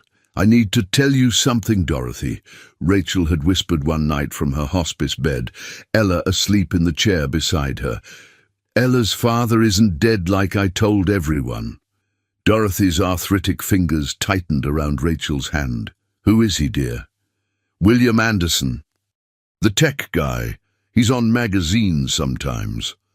Rachel's eyes had glistened with unshed tears. "We were together before he got rich. When I told him I was pregnant, he said it wasn't the right time, that he had plans." Dorothy remembered gasping. Everyone in America knew Bill Anderson's face. "Does he know about Ella?" "I wrote him letters for years. He never answered." Rachel's voice had grown urgent. "Promise me you'll take her to him when I'm gone. She has nobody else, and they'll put her in the system." Now, 3 months after Rachel's passing, Dorothy had kept her promise. Getting into the building had been the hard part, but Dorothy had lived through the Great Depression. She knew a thing or two about determination. A faked phone call about delivering documents, a convenient visitor badge, and a timed distraction at the reception desk had allowed Ella to slip toward the elevators. Upstairs, in the now-empty boardroom, Bill Anderson paced while Ella sat calmly in one of the executive chairs, her feet dangling well above the floor. The room felt too large, too quiet. "This is complicated," Bill finally said, running a hand through his salt and pepper hair. "You understand that I can't just take your word for this. There are procedures, tests." "Mom said you'd say that," Ella interrupted, her voice small but steady. "She said you'd want a DNA test. She also said you have a birthmark shaped like Florida on your shoulder." Bill's pacing stopped abruptly. The birthmark was not public knowledge. No one except his wife Margaret, and those who had known him intimately would know about it. Rachel had known. "Your mum," he started carefully. "She was a waitress." Ella nodded. "At Joe's diner. But she went back to school too. She was studying to be a nurse when she got sick. She almost finished, but then the cancer came back." The details aligned with the Rachel he'd known, ambitious, hard-working. They'd met when he was just starting his company, working 18-hour days and eating most meals at the diner where she served. She was putting herself through community college, dreaming of a healthcare career. Their relationship had been brief but intense, until his first investor had come through, and suddenly his trajectory had changed. "These letters you mentioned," Bill said, forcing himself to sound calmer than he felt. "Do you have them?" Ella nodded and pulled a bundle tied with faded blue ribbon from her backpack. "She wrote you one every month for a while, then just on my birthdays." She hesitated. "I can read, you know. I read them." Bill took the bundle, his fingers trembling slightly. The top envelope was addressed in handwriting he hadn't seen in years, but instantly recognized, postmarked 7 years ago, around the time Ella would have been born. "Mr. Anderson?" His assistant Bobby appeared at the door, concern etched on his face. "There's an elderly woman downstairs being questioned by security. She says she's with the child." "That's Dorothy," Ella explained. "She promised Mom she'd take care of me, but she can't really. Her hands hurt a lot, and we don't have much money since Mom died. Mrs. Garcia from the bodega gives us leftover bread sometimes." The casual mention of poverty, of relying on charity for basic needs, hit Bill with unexpected force. Bobby's eyes widened in recognition at the situation, quickly averting his gaze from his boss. "Bring her up," Bill instructed, his voice hollow. "And Bobby?" Not a word of this to anyone, not yet. As Bobby left, Bill turned back to Ella, really looking at her for the first time. The eyes that had initially struck him were indeed achingly familiar. They were his mother's eyes, the same eyes he saw in the mirror every morning, the shape of her face, the determined set of her chin. How had he not seen it instantly? "I have a wife," he said suddenly. "Margaret, we've been married for 5 years." "Does she have kids?" Ella asked. "No," Bill replied, a familiar ache resurfacing. "We can't have children."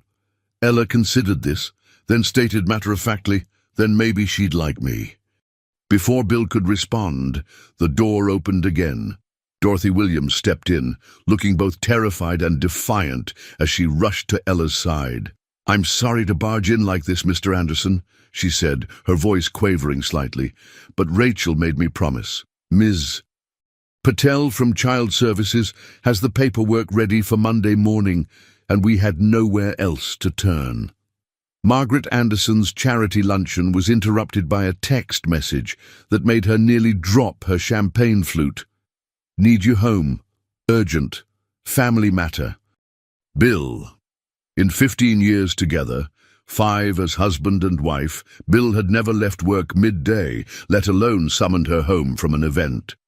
As her driver navigated Manhattan traffic toward their Central Park penthouse, Margaret's mind raced through possibilities: a health crisis, a financial disaster, a scandal. She never imagined walking into her immaculate living room to find her husband sitting across from a little girl and an elderly woman. "Margaret," Bill said, rising from the sofa with an expression she'd never seen before, something between guilt and shock. "This is Ella Johnson and Dorothy Williams." And Margaret's social training took over as she extended her hand automatically. "Pleased to meet you both. I'm sorry, Bill, I don't understand." "Ella is Rachel Johnson's daughter," Bill interrupted. The name meant nothing to Margaret, and her confusion must have shown. "Rachel was someone I knew before we met 8 years ago." Ooh, the elderly woman, Dorothy, placed a protective hand on the child's shoulder. "Rachel passed 3 months ago, Mrs. Anderson. Cancer." Margaret nodded sympathetically, still not understanding why these strangers were in her home, until the little girl spoke. "He's my dad," Ella said simply, looking directly at Margaret with eyes that suddenly, horrifyingly, reminded her of her mother-in-law's family portraits. The world tilted momentarily beneath Margaret's designer heels. She looked at Bill, waiting for him to deny it, to explain the misunderstanding. Instead, he nodded almost imperceptibly. "We don't know that for certain," he added quickly, "but there will be a test, to be sure." Margaret sank into the nearest chair, her charity luncheon speech about supporting underprivileged children suddenly taking on a bitter irony. For 5 years, they had tried everything to have a child of their own: fertility treatments, specialists, even discussing surrogacy and adoption. All while this child, this possible Anderson heir, had been living across the city in poverty. "Where are you staying?" she asked, surprised by the steadiness in her voice. Dorothy answered, "Our apartment in Queens, but we're behind on rent since Rachel's hospital bills, and Child Services is scheduled to place Ella in foster care on Monday morning. The social worker, Ms. Patel, has already done a home visit." The mention of an official social worker made this suddenly more real. This wasn't just a claim, there were already government systems in motion. "You'll stay here tonight," Margaret interrupted, ignoring Bill's startled expression. "We have plenty of room, and this is a lot to process, for everyone."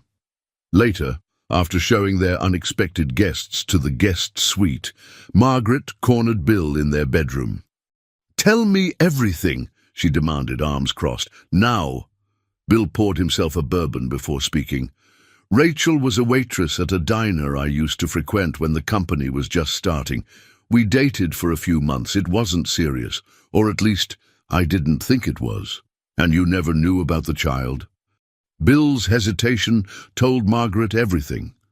"She wrote to you," Margaret realized, her voice dropping. "Didn't she?" "I was raising capital, working 20-hour days. When the first investor came through, everything changed overnight. Rachel and I, we wanted different things." "That doesn't answer my question, Bill." He stared into his glass. "There were letters. I never opened them. My assistant at the time, before Bobby, was instructed to file certain personal correspondences. I assumed she was just having trouble moving on. The silence between them stretched, filled with unspoken accusations and fears. "She has your mother's eyes," Margaret finally said. Bill nodded, his face ashen. "I know. What will you do if she's yours?" "I don't know," he admitted, "but the press would have a field day if this got out. Tech billionaire abandons child while preaching family values. Our stock would plummet." Margaret looked at her husband with new eyes. "Is that really your first concern, the stock price?" Before Bill could answer, there was a soft knock at their bedroom door. Ella stood in the hallway, looking small in the vast penthouse. "Dorothy fell asleep," she explained. "But I can't sleep. Your house is too quiet. Our apartment has sirens and people yelling all night, and Mrs. Garcia's cats sometimes visit through the fire escape." The simple details of her former life, sirens, neighbors, visiting cats, painted a vivid picture so different from the sterile luxury of the penthouse. Margaret felt something shift inside her, a protective instinct she'd longed to feel for a child of her own. "Would you like some hot chocolate?" she offered, extending her hand. As Ella took it, Margaret glanced back at Bill, still frozen with his drink. "The stock price," she said quietly, "should be the least of your worries right now."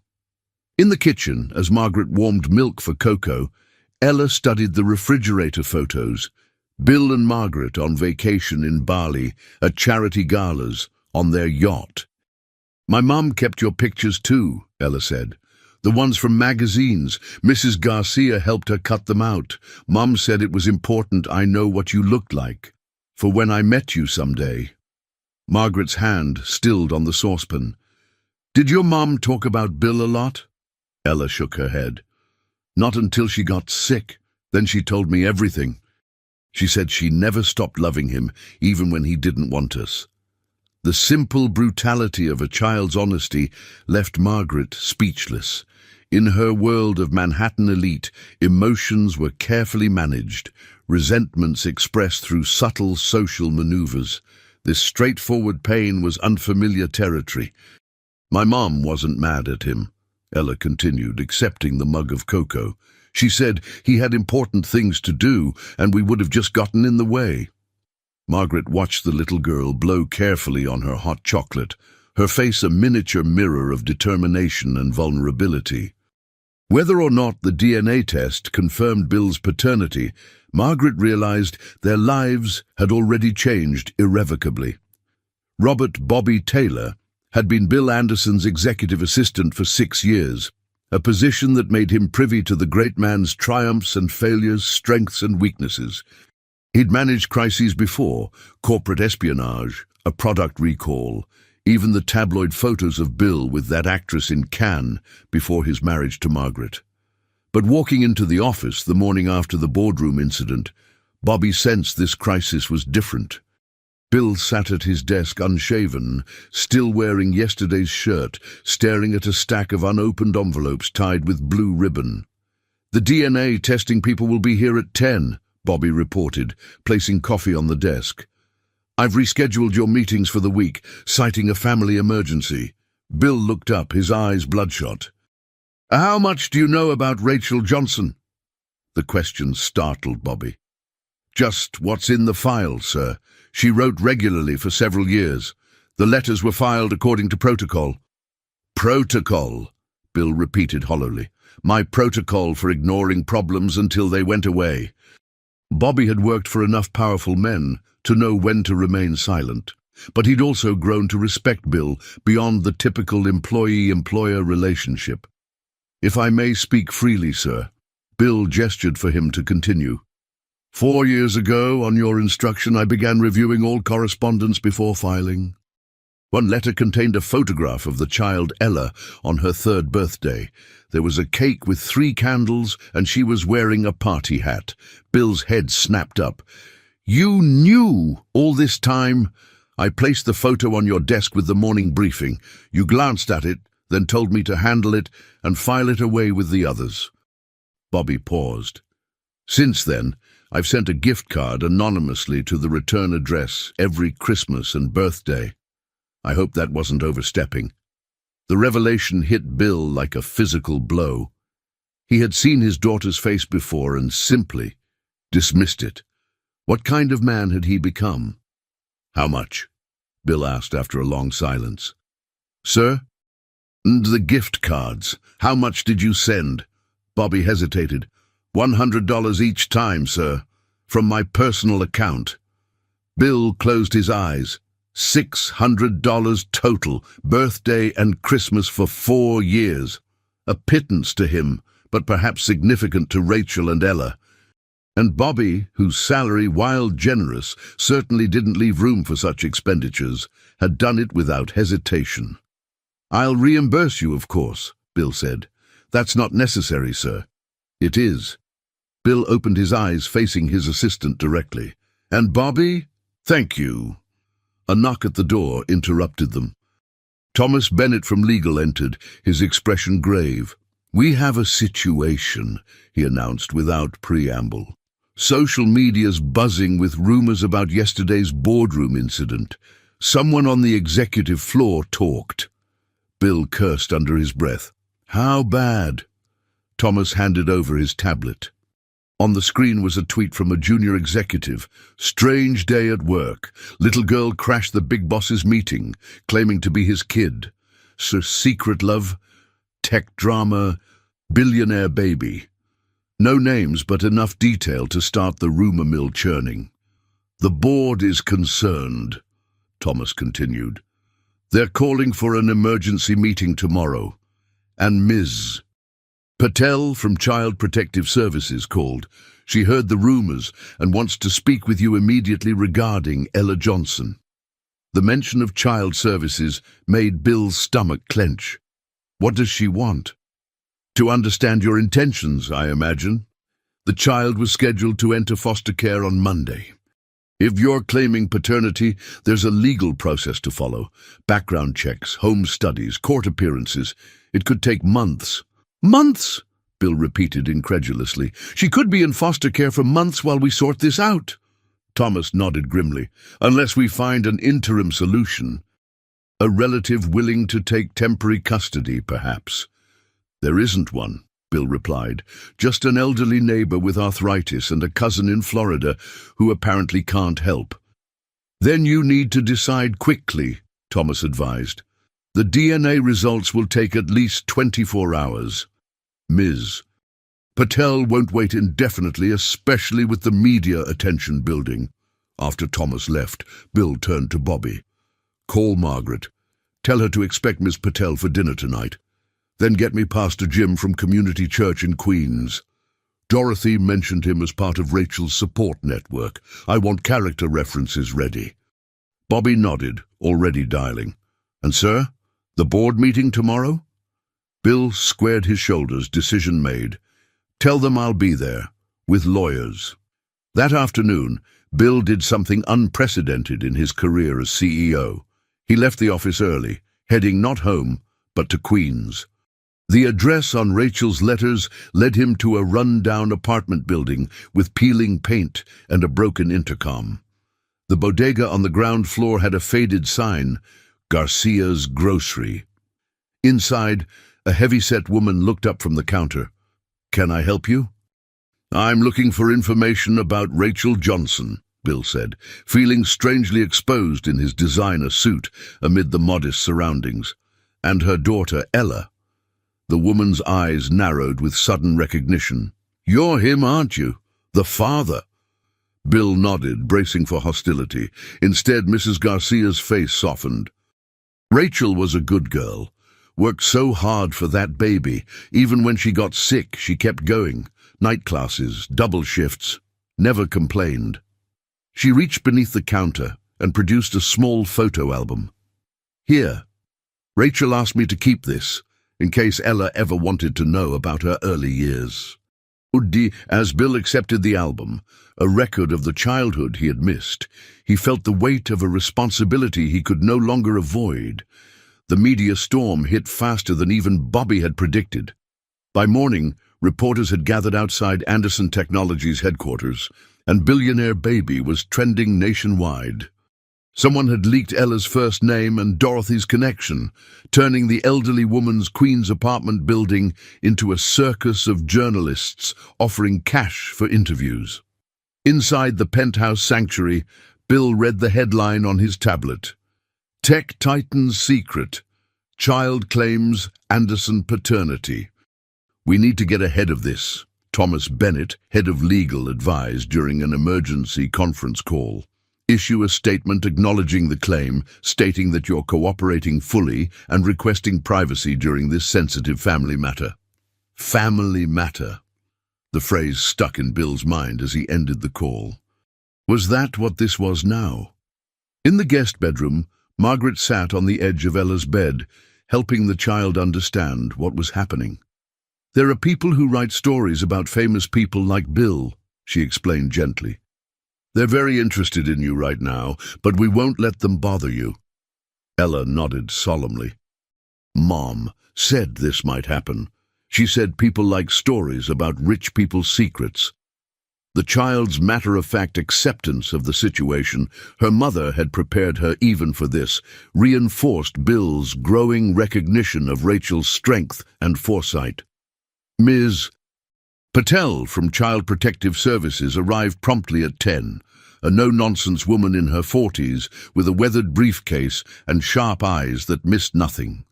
She interviewed Bill and Margaret separately, then spent an hour with Ella alone. Mr. and Mrs. Anderson, she began when they reconvened in the living room, I appreciate your cooperation during this difficult situation. Ella appears well-adjusted despite recent trauma, and she speaks highly of both of you. Bill felt Margaret's hand slip into his, squeezing tight. However, Ms.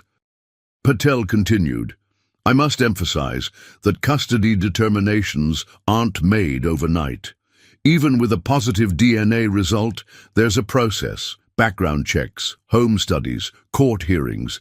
Typically, a child would remain in foster care during this process.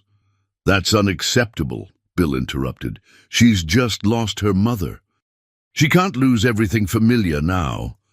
Miss Patel's expression remained impassive. I understand your concern, Mr. Anderson. There is an alternative, temporary kinship placement. Since you're claiming paternity and given the unusual circumstances, I could recommend that Ella remain with you while the process unfolds. But there would be conditions. Name them, Bill said immediately. Supervised visits, continued therapy for Ella with our approved counselor, parenting classes for both of you, and regular check-ins with my office. She fixed them with a stern gaze. And absolute cooperation with the court.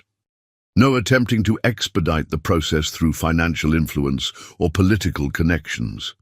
Bill bristled at the implication, but nodded agreement. When will we know your decision? I'll prepare my recommendation today. Judge Harrison will review it tomorrow morning. Ms. Patel gathered her notes. One more thing, Dorothy Williams. She's been Ella's primary caregiver since Rachel's passing. I strongly advise maintaining that connection. After she left, Bill retreated to his office, emotionally exhausted. The DNA results wouldn't be ready until tomorrow, but he already knew what they would show. He had spent the night reading Rachel's letters, 8 years of updates, hopes, disappointments, and finally, forgiveness. The most recent letter, written from her hospice bed, contained no recriminations, only a mother's plea for her daughter's future. I never wanted your money, Rachel had written in fragile script. But Ella deserves to know her father, and perhaps you're finally ready to know your daughter. I forgive you, Bill. I hope someday you'll forgive yourself. Margaret had slept in the guest room, keeping vigil with Ella, as if afraid the child might disappear. When Bill emerged from his study after Ms. Patel's departure, he found his wife in the kitchen, teaching Ella how to make French toast. The reporters found Dorothy's apartment, he announced. It's not safe for her to go back there. Margaret nodded, unsurprised. I've already spoken to her. She'll stay with her sister in New Jersey until things calm down. I've arranged a car."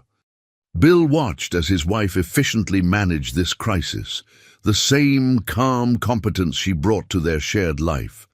Margaret had always been his perfect partner, complementing his vision with her practicality. They had been a power couple, Manhattan royalty. Now he wondered if their childless state had been a blessing in disguise. What kind of father would he have been when he could so easily dismiss a child's existence? "Mr. Anderson?" Dorothy approached, her few belongings packed in a worn suitcase. "Before I go, there's something else you should know." Bill braced himself for another revelation. "Rachel never cashed those gift cards your assistant sent," the elderly woman said quietly. "She kept them in a box. She said they meant you hadn't completely forgotten, even if you couldn't face the truth. She was saving them for Ella's college fund." The simple dignity in Rachel's response to his pathetic, delegated gesture of support made Bill's chest tighten with shame. "I'll drive you to your sister's," he decided suddenly. "Myself. Now." Margaret looked up in surprise. "Bill, there are reporters everywhere." "Good," he said firmly. "Let them see me taking responsibility." It's about time someone did. The formal dining room of the Anderson penthouse had hosted senators, CEOs, and once, briefly, a European prince. Tonight, it held a more intimate gathering. Bill, Margaret, Ella, and Thomas Bennett, family attorney extraordinaire who had arrived with a stack of documents and a carefully neutral expression. "The DNA results are conclusive," Thomas said, sliding a paper across the table. 99.9997% probability of paternity. Though expected, the confirmation hit Bill with surprising force. There was a difference between suspecting and knowing, between possibility and irrefutable fact. "Judge Harrison has reviewed Ms. Patel's recommendation," Thomas continued. "She's approved temporary placement with you while the formal custody process proceeds. There will be supervised visits twice weekly, mandatory parenting classes, and a full home study in 30 days. "How long until permanent custody?" Margaret asked. Thomas's expression was carefully measured. 3 to 6 months, assuming everything goes smoothly. Family court moves at its own pace, even for billionaires." Ella sat quietly, legs swinging beneath the table, attention divided between the adult conversation and the elaborate dessert Margaret had served. Chocolate mousse in crystal dishes that had been a wedding gift from Margaret's grandmother. "What about school?" Margaret asked, ever practical. "Her current school year has been disrupted already." "I can arrange private tutors until fall," Thomas suggested. "Then perhaps Westfield Academy? They've accepted Anderson Foundation donations for years." Bill watched Ella carefully scrape her dessert dish, using the same methodical approach he applied to complex problems. "Ella, what do you think about all this? About staying here with us?" The child looked up, her face serious. "Dorothy can't take care of me. Her hands hurt too much for cooking, and her apartment is too small. And Mom said—" Her voice wavered slightly. "Mom said you were my father, and that's where I belong." "Do you want to stay with us?" Margaret clarified gently. Ella considered the question with surprising thoughtfulness for a 7-year-old. "I miss my mom, and our apartment, and Mrs. Garcia's cats, and Pastor Jim's stories." Her voice caught slightly. "But I like it here too. You have books, and you make good French toast." The simple, honest assessment brought an unexpected smile to Margaret's face. "We can get more books, and make French toast every day if you want." Thomas cleared his throat. "There's the matter of the press. We've issued the statement, but they'll want more. Photos, interviews. I recommend a controlled release, one exclusive interview with a friendly outlet, professional family photos, the full Anderson charm offensive." Bill felt a flare of irritation. "She's not a product launch, Thomas." "No," the attorney agreed, "but public perception matters, especially with the Westfield merger still pending. The board is nervous about how this affects the company's reputation. The board can... Bill began hotly.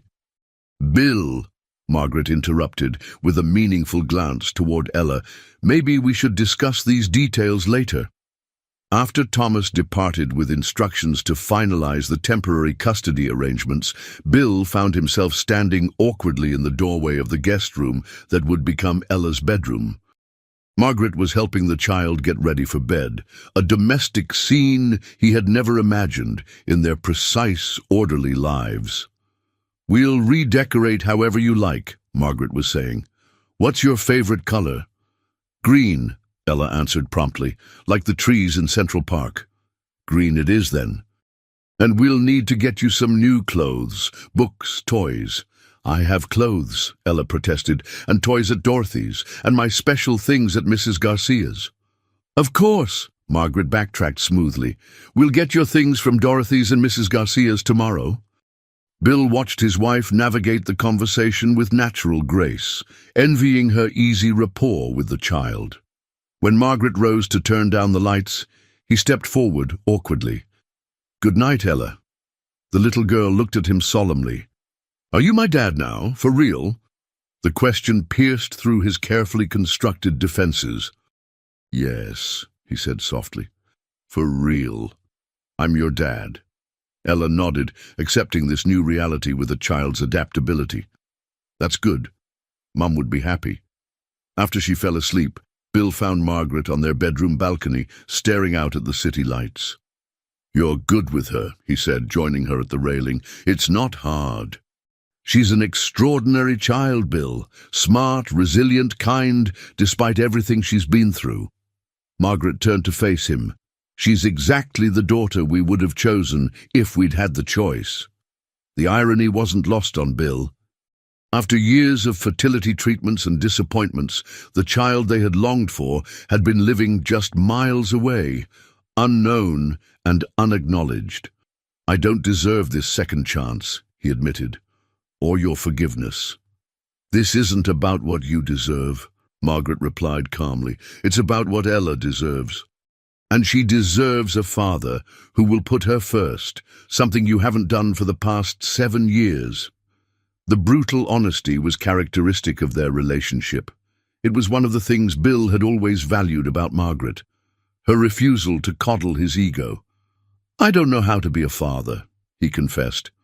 "My own was hardly a role model." "Neither of us had perfect parents," Margaret reminded him. "We'll figure it out together, day by day." Together. The word hung between them, a question as much as a statement. "Are we okay?" Bill asked finally. "You and me?" Margaret didn't answer immediately, weighing her words with characteristic care. "I'm hurt that you kept such a significant secret, even if you convinced yourself it wasn't real. I'm angry that you let Rachel face everything alone. And I'm sad for the years we lost with Ella." She turned to face him fully. "But I also know that we have a chance to make this right, not just for Ella, but for ourselves. The family we wanted is suddenly here, just not in the way we expected.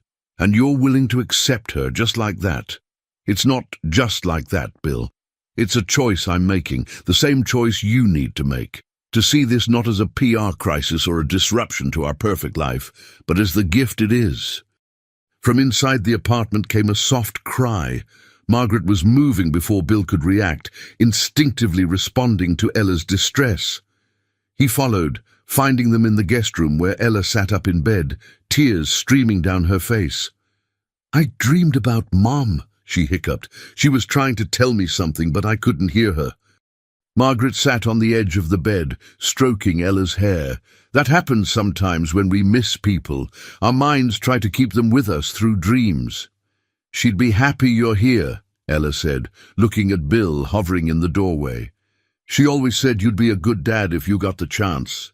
The faith that Rachel had maintained in him, had instilled in their daughter, despite his abandonment, was a gift he hadn't earned, but desperately needed. "I'm going to try," he promised, moving to sit on Ella's other side. "I can't replace your mom, but I'm here now. We both are." As Ella drifted back to sleep between them, Bill caught Margaret's gaze over the child's head. In his wife's eyes, he saw not just forgiveness, but a new purpose, a shared commitment to the daughter who had found them against all odds. Outside, reporters still camped on the sidewalk. The board still fretted about stock prices, and tomorrow would bring new challenges in family court. But in this quiet moment, something fundamental had shifted. The careful, controlled life Bill Anderson had constructed was giving way to something messier, more unpredictable, and infinitely more valuable. He had spent 8 years building a technology empire. Now it was time to build something far more important, a family. 1 month after the custody hearing, Bill sat in Ella's newly decorated bedroom, transformed from guest room to a child's paradise in mint green with built-in bookshelves overlooking Central Park. The supervised visits with Ms. Patel had finally ended, with the social worker declaring herself satisfied with their progress.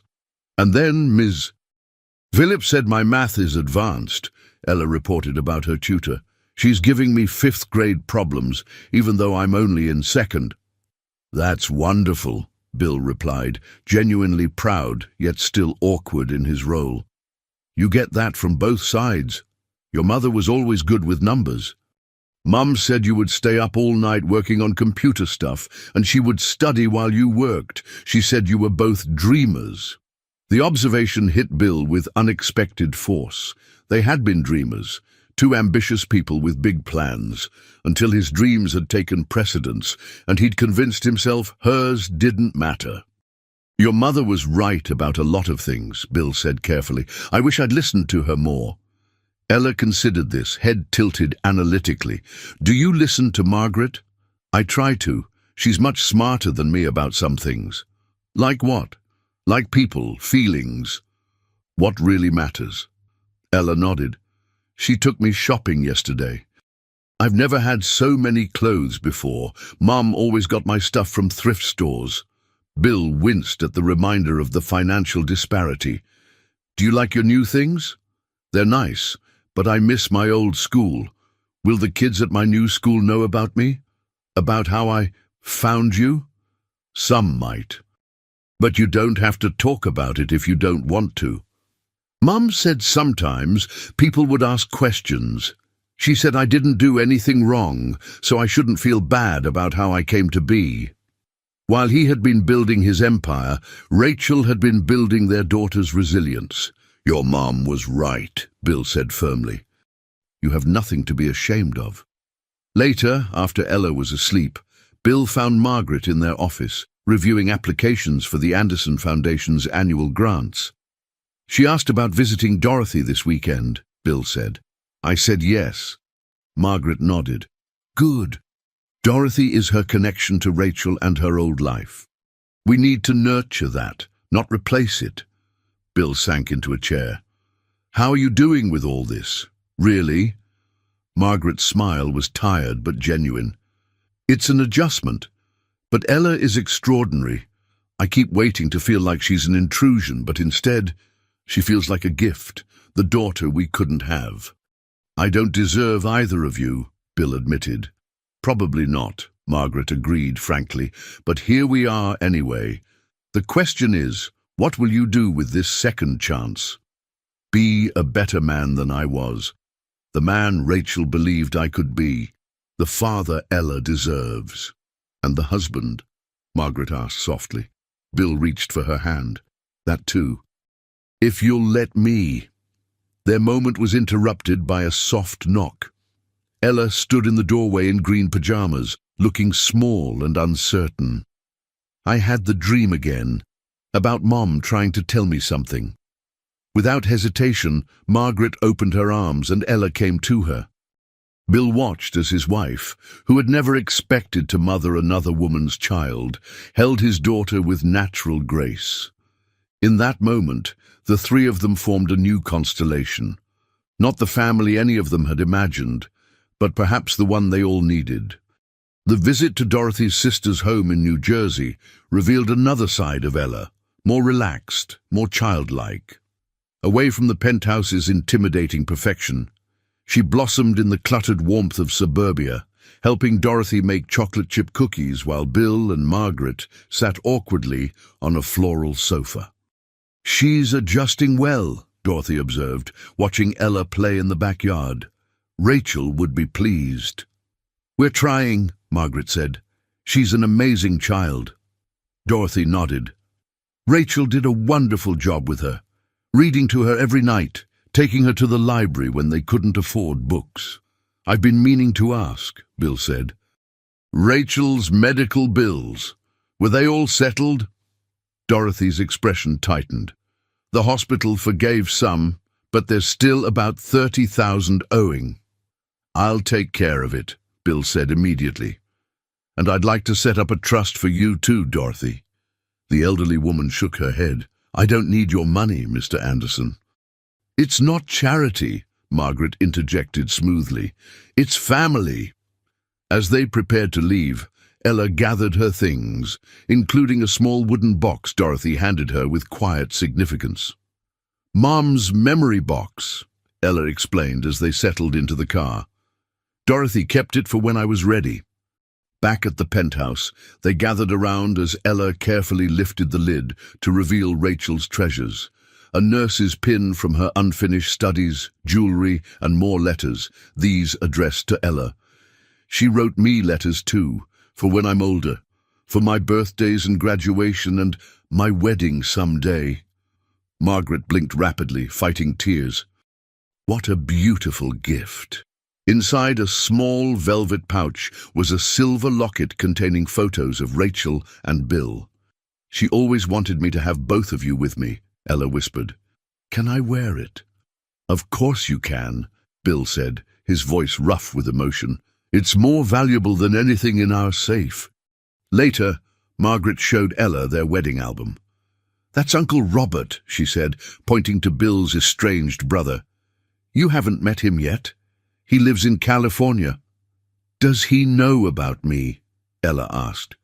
The question highlighted another complication. His extended family still didn't know about Ella. "Not yet," Bill admitted.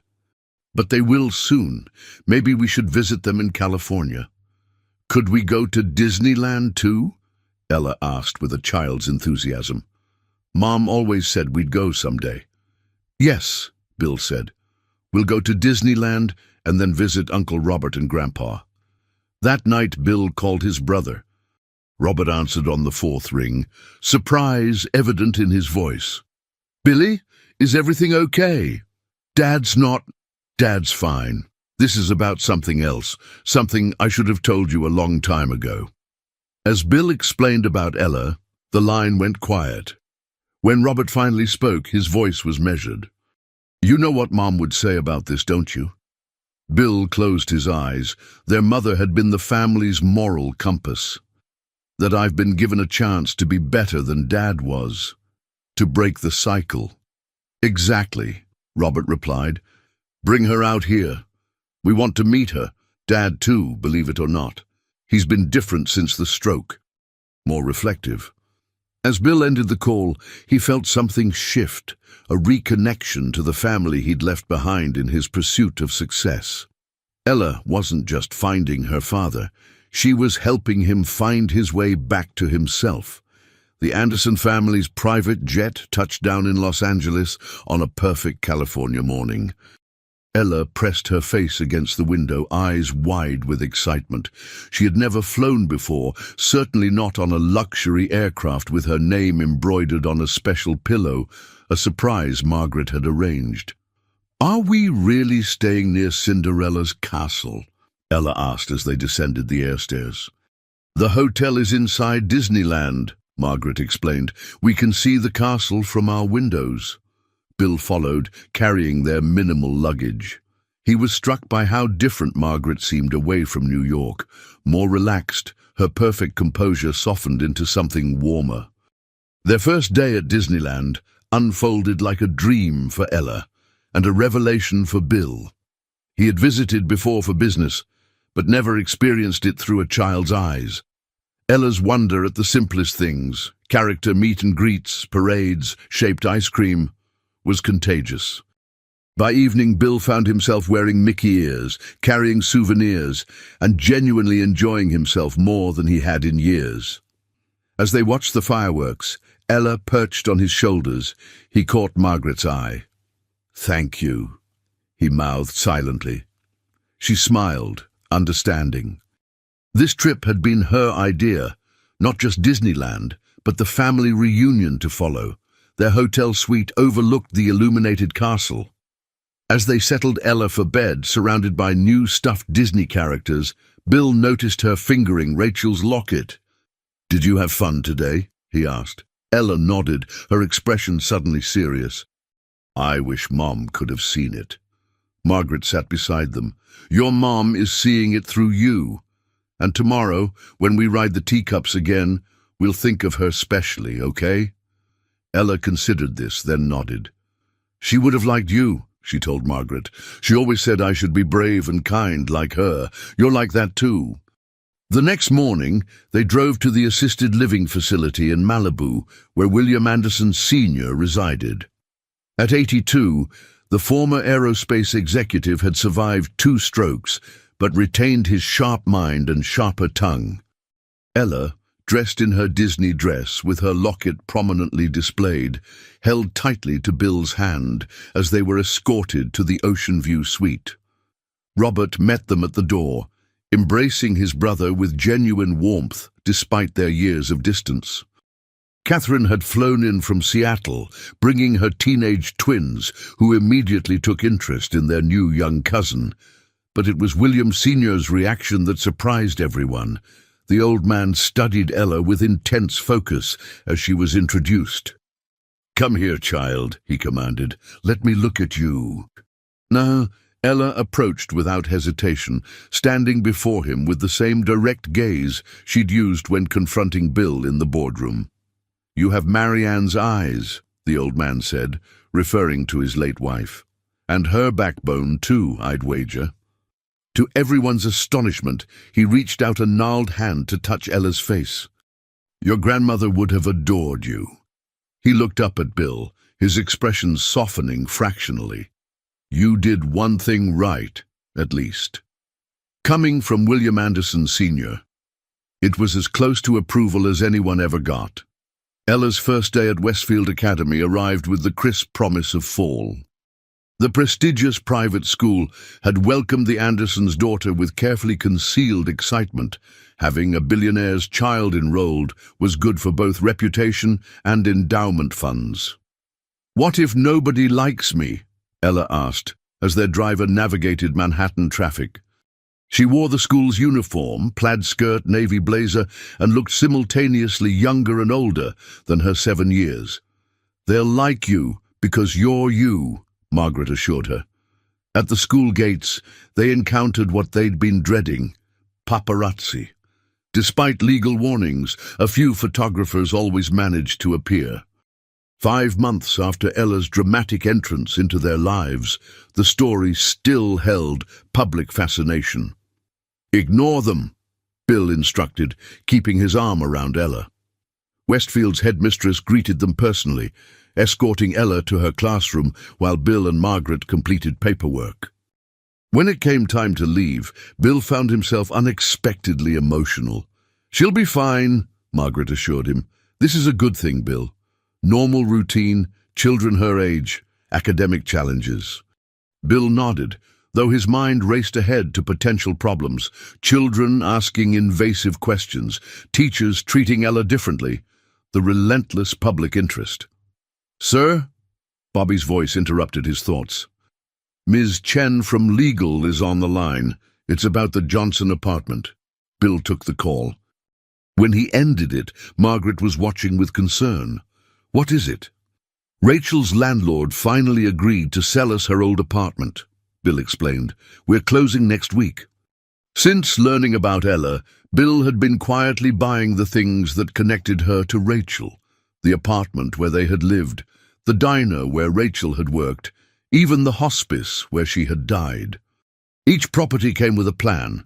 The apartment would be maintained as a memorial, the diner renovated with scholarships for employees pursuing healthcare education, The hospice expanded, with a new wing for single parents facing terminal illness. "Does Ella know?" Margaret asked. "Not yet. I wanted to be sure it would happen first." Margaret's expression softened. "You're doing a good thing, Bill, preserving her past while building her future."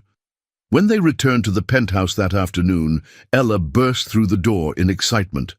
"I made 2 friends," she announced. "Zoe and Maya. They want me to join their science club, and Mr. Philip says I can take the advanced math test next week."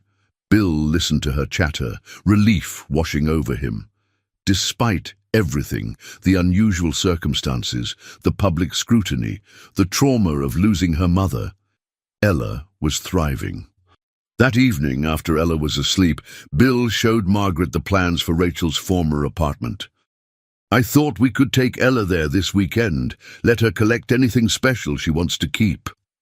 Margaret studied the plans, then looked at him with an expression he couldn't quite read. "You've changed," she said finally. "Is that good or bad?" Bill asked. "Good, definitely good. 6 months ago, you would have thrown money at this problem and delegated the emotional work. Now you're thinking about what Ella needs, not just financially but emotionally." "We have something to discuss," Margaret said, changing the subject. "Dr. Weiss called today with my test results." Bill tensed, immediately concerned. Margaret had been undergoing fertility treatments for years, but they had stopped trying after Ella came into their lives. "I'm pregnant, Bill. 8 weeks." The news hit him like a physical blow, not unwelcome, but utterly unexpected. "Dr. Weiss says everything looks good. Strong heartbeat." Bill pulled her into his arms, his mind racing. Another child, a sibling for Ella, a baby that would grow up knowing its half-sister had paved the way for its very existence. "How do we tell Ella?" he asked. "With honesty and love," Margaret said confidently. "She's been asking for a brother or sister since Disneyland." The Anderson Technologies Charity Gala had always been Manhattan's most exclusive event. This year, Bill had almost cancelled it, concerned about subjecting Ella to public scrutiny. But Margaret, now showing slightly at 4 months pregnant, had convinced him otherwise. "We can't hide forever," she'd reasoned. So here they were, Bill in a custom tuxedo, Margaret radiant in midnight blue, and Ella in a green dress that matched her eyes, Rachel's locket visible at her throat. "Remember," Bill told her as their car approached the red carpet, "you don't have to talk to anyone you don't want to." Ella nodded solemnly. At 8 now, her birthday had been last month, she carried herself with remarkable poise. "I know, Dad. We practiced." Dad. The word still gave Bill pause. They had progressed from Mr. Anderson to Bill to Dad over the past 8 months, each transition marking a new level of trust. The cameras flashed when they emerged. Inside the grand ballroom, decorated to showcase the Anderson Foundation's new focus on educational access and medical support for single-parent families, the elite of New York society waited. Many had followed the Ella Johnson story with interest. Some had even placed bets on how long the arrangement would last. None had expected what they now witnessed, not just acceptance, but genuine family bonds. For 2 hours they circulated among guests, accepting well wishes for both Ella's integration and the impending new arrival. Bill observed with pride how naturally Margaret included Ella in conversations, how the child handled adult attention with grace. "She's a natural," Thomas Bennett commented, appearing at Bill's elbow with champagne. "You'd never know she grew up in Queens." Bill bristled at the implied snobbery. She did grow up in Queens, with a mother who taught her values that money can't buy. As the evening progressed, Bill took the stage for his annual address. Tonight, however, he deviated from the script his PR team had crafted. "Many of you know that this has been a year of unexpected changes for my family," he began. 8 months ago, a brave little girl walked into my office and changed everything. Not just my life, but my understanding of what truly matters. The room fell silent, 200 of New York's most powerful people hanging on his words. I've built a company valued at billions, but I nearly missed the most valuable gift of all, the chance to know my daughter. Bill found Ella's eyes in the crowd. Ella, would you join me up here? Murmurs rippled through the audience as the child made her way to the stage. Bill lifted her to stand beside him, her small hand in his. Tonight, I'm announcing a shift in our mission. The Rachel Johnson Initiative will provide comprehensive support for single parents facing catastrophic illness, medical care, childcare, housing, educational opportunities, and legal assistance. The announcement was met with applause, but Bill wasn't finished.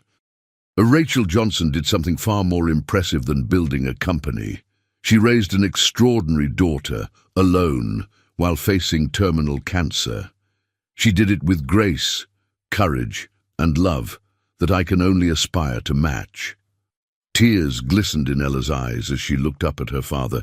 Bill knelt to her level, momentarily forgetting the crowd. Your mother was the real hero of this story, he told her, and this foundation will honor her legacy. The only reaction that mattered was Ella's tight hug and whispered, Mom would be so proud. The baby's cry echoed through the penthouse at 3 a.m., pulling Bill from exhausted sleep. Beside him, Margaret stirred but didn't wake. I've got him, Bill murmured, though she was already asleep again. In the nursery, Bill lifted his son from the bassinet. The tiny boy, red-faced and indignant, quieted somewhat at his father's touch. Shh, Bill soothed, offering a bottle. Let's not wake everyone, buddy. As the baby settled into feeding, Bill sank into the rocking chair, marveling at how natural this felt now. A year ago, he would have been paralyzed by such intimacy, such responsibility. Now it was simply part of who he was, a father, twice over. Dad? Ella's voice came from the doorway. At 8.5, she stood tall in her NASA pajamas, hair mussed from sleep. Is Mikey okay? Just hungry, Bill assured her. You should be asleep. It's a school night. Ella padded into the room anyway, curling into the window seat beside the rocking chair. I don't mind. I like watching you with him. I like watching. In the dim light, father and daughter shared a comfortable silence, broken only by the baby's soft sounds. It's been a year, Bill said softly. Since you found me. Ella nodded. 13 months and 6 days, she corrected with characteristic precision. I was keeping track. Are you happy, Ella? With us? With everything? I'm happy, Ella confirmed. Sometimes I still miss Mom, though, especially when I see you and Margaret with Mikey. Mom would have been a good grandma. She would have been amazing, he agreed, and she'd be so proud of you. I know I am. Ella smiled thoughtfully. Do you know why I decided to find you after Mom died? Bill shook his head. I found all her letters to you, the ones she never mailed. Ella's voice was matter-of-fact. In one of them, she wrote that she never told you about me because she was afraid. Not that you wouldn't want me, but that you'd take me away from her, that you'd have better lawyers, more money. The revelation stunned Bill. The idea that Rachel had actually feared him using his power against her was a painful insight. But then, in her last letter, the one she never sent, she wrote that she was wrong, that she should have given you a chance to be my father. Ella looked directly at him now. That's why I came to find you. Because Mom said she was wrong and that you deserved to know me. Thank you for telling me that. In his arms, baby Michael had fallen asleep. Bill set the bottle aside, carefully shifting the infant to his shoulder. Your mother had nothing to be sorry for, he said firmly. I'm the one who should have tried harder. Ella considered this.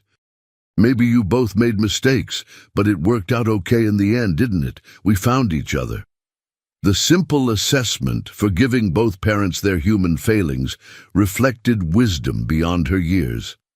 Yes, Bill agreed, we found each other. As if sensing the emotional moment, Michael chose that instant to burp loudly, bringing a giggle from Ella. "He's so gross sometimes," she observed with sibling fascination. "But I like being his big sister." "And you're a great one," Bill assured her. "Now back to bed. We both have big days tomorrow."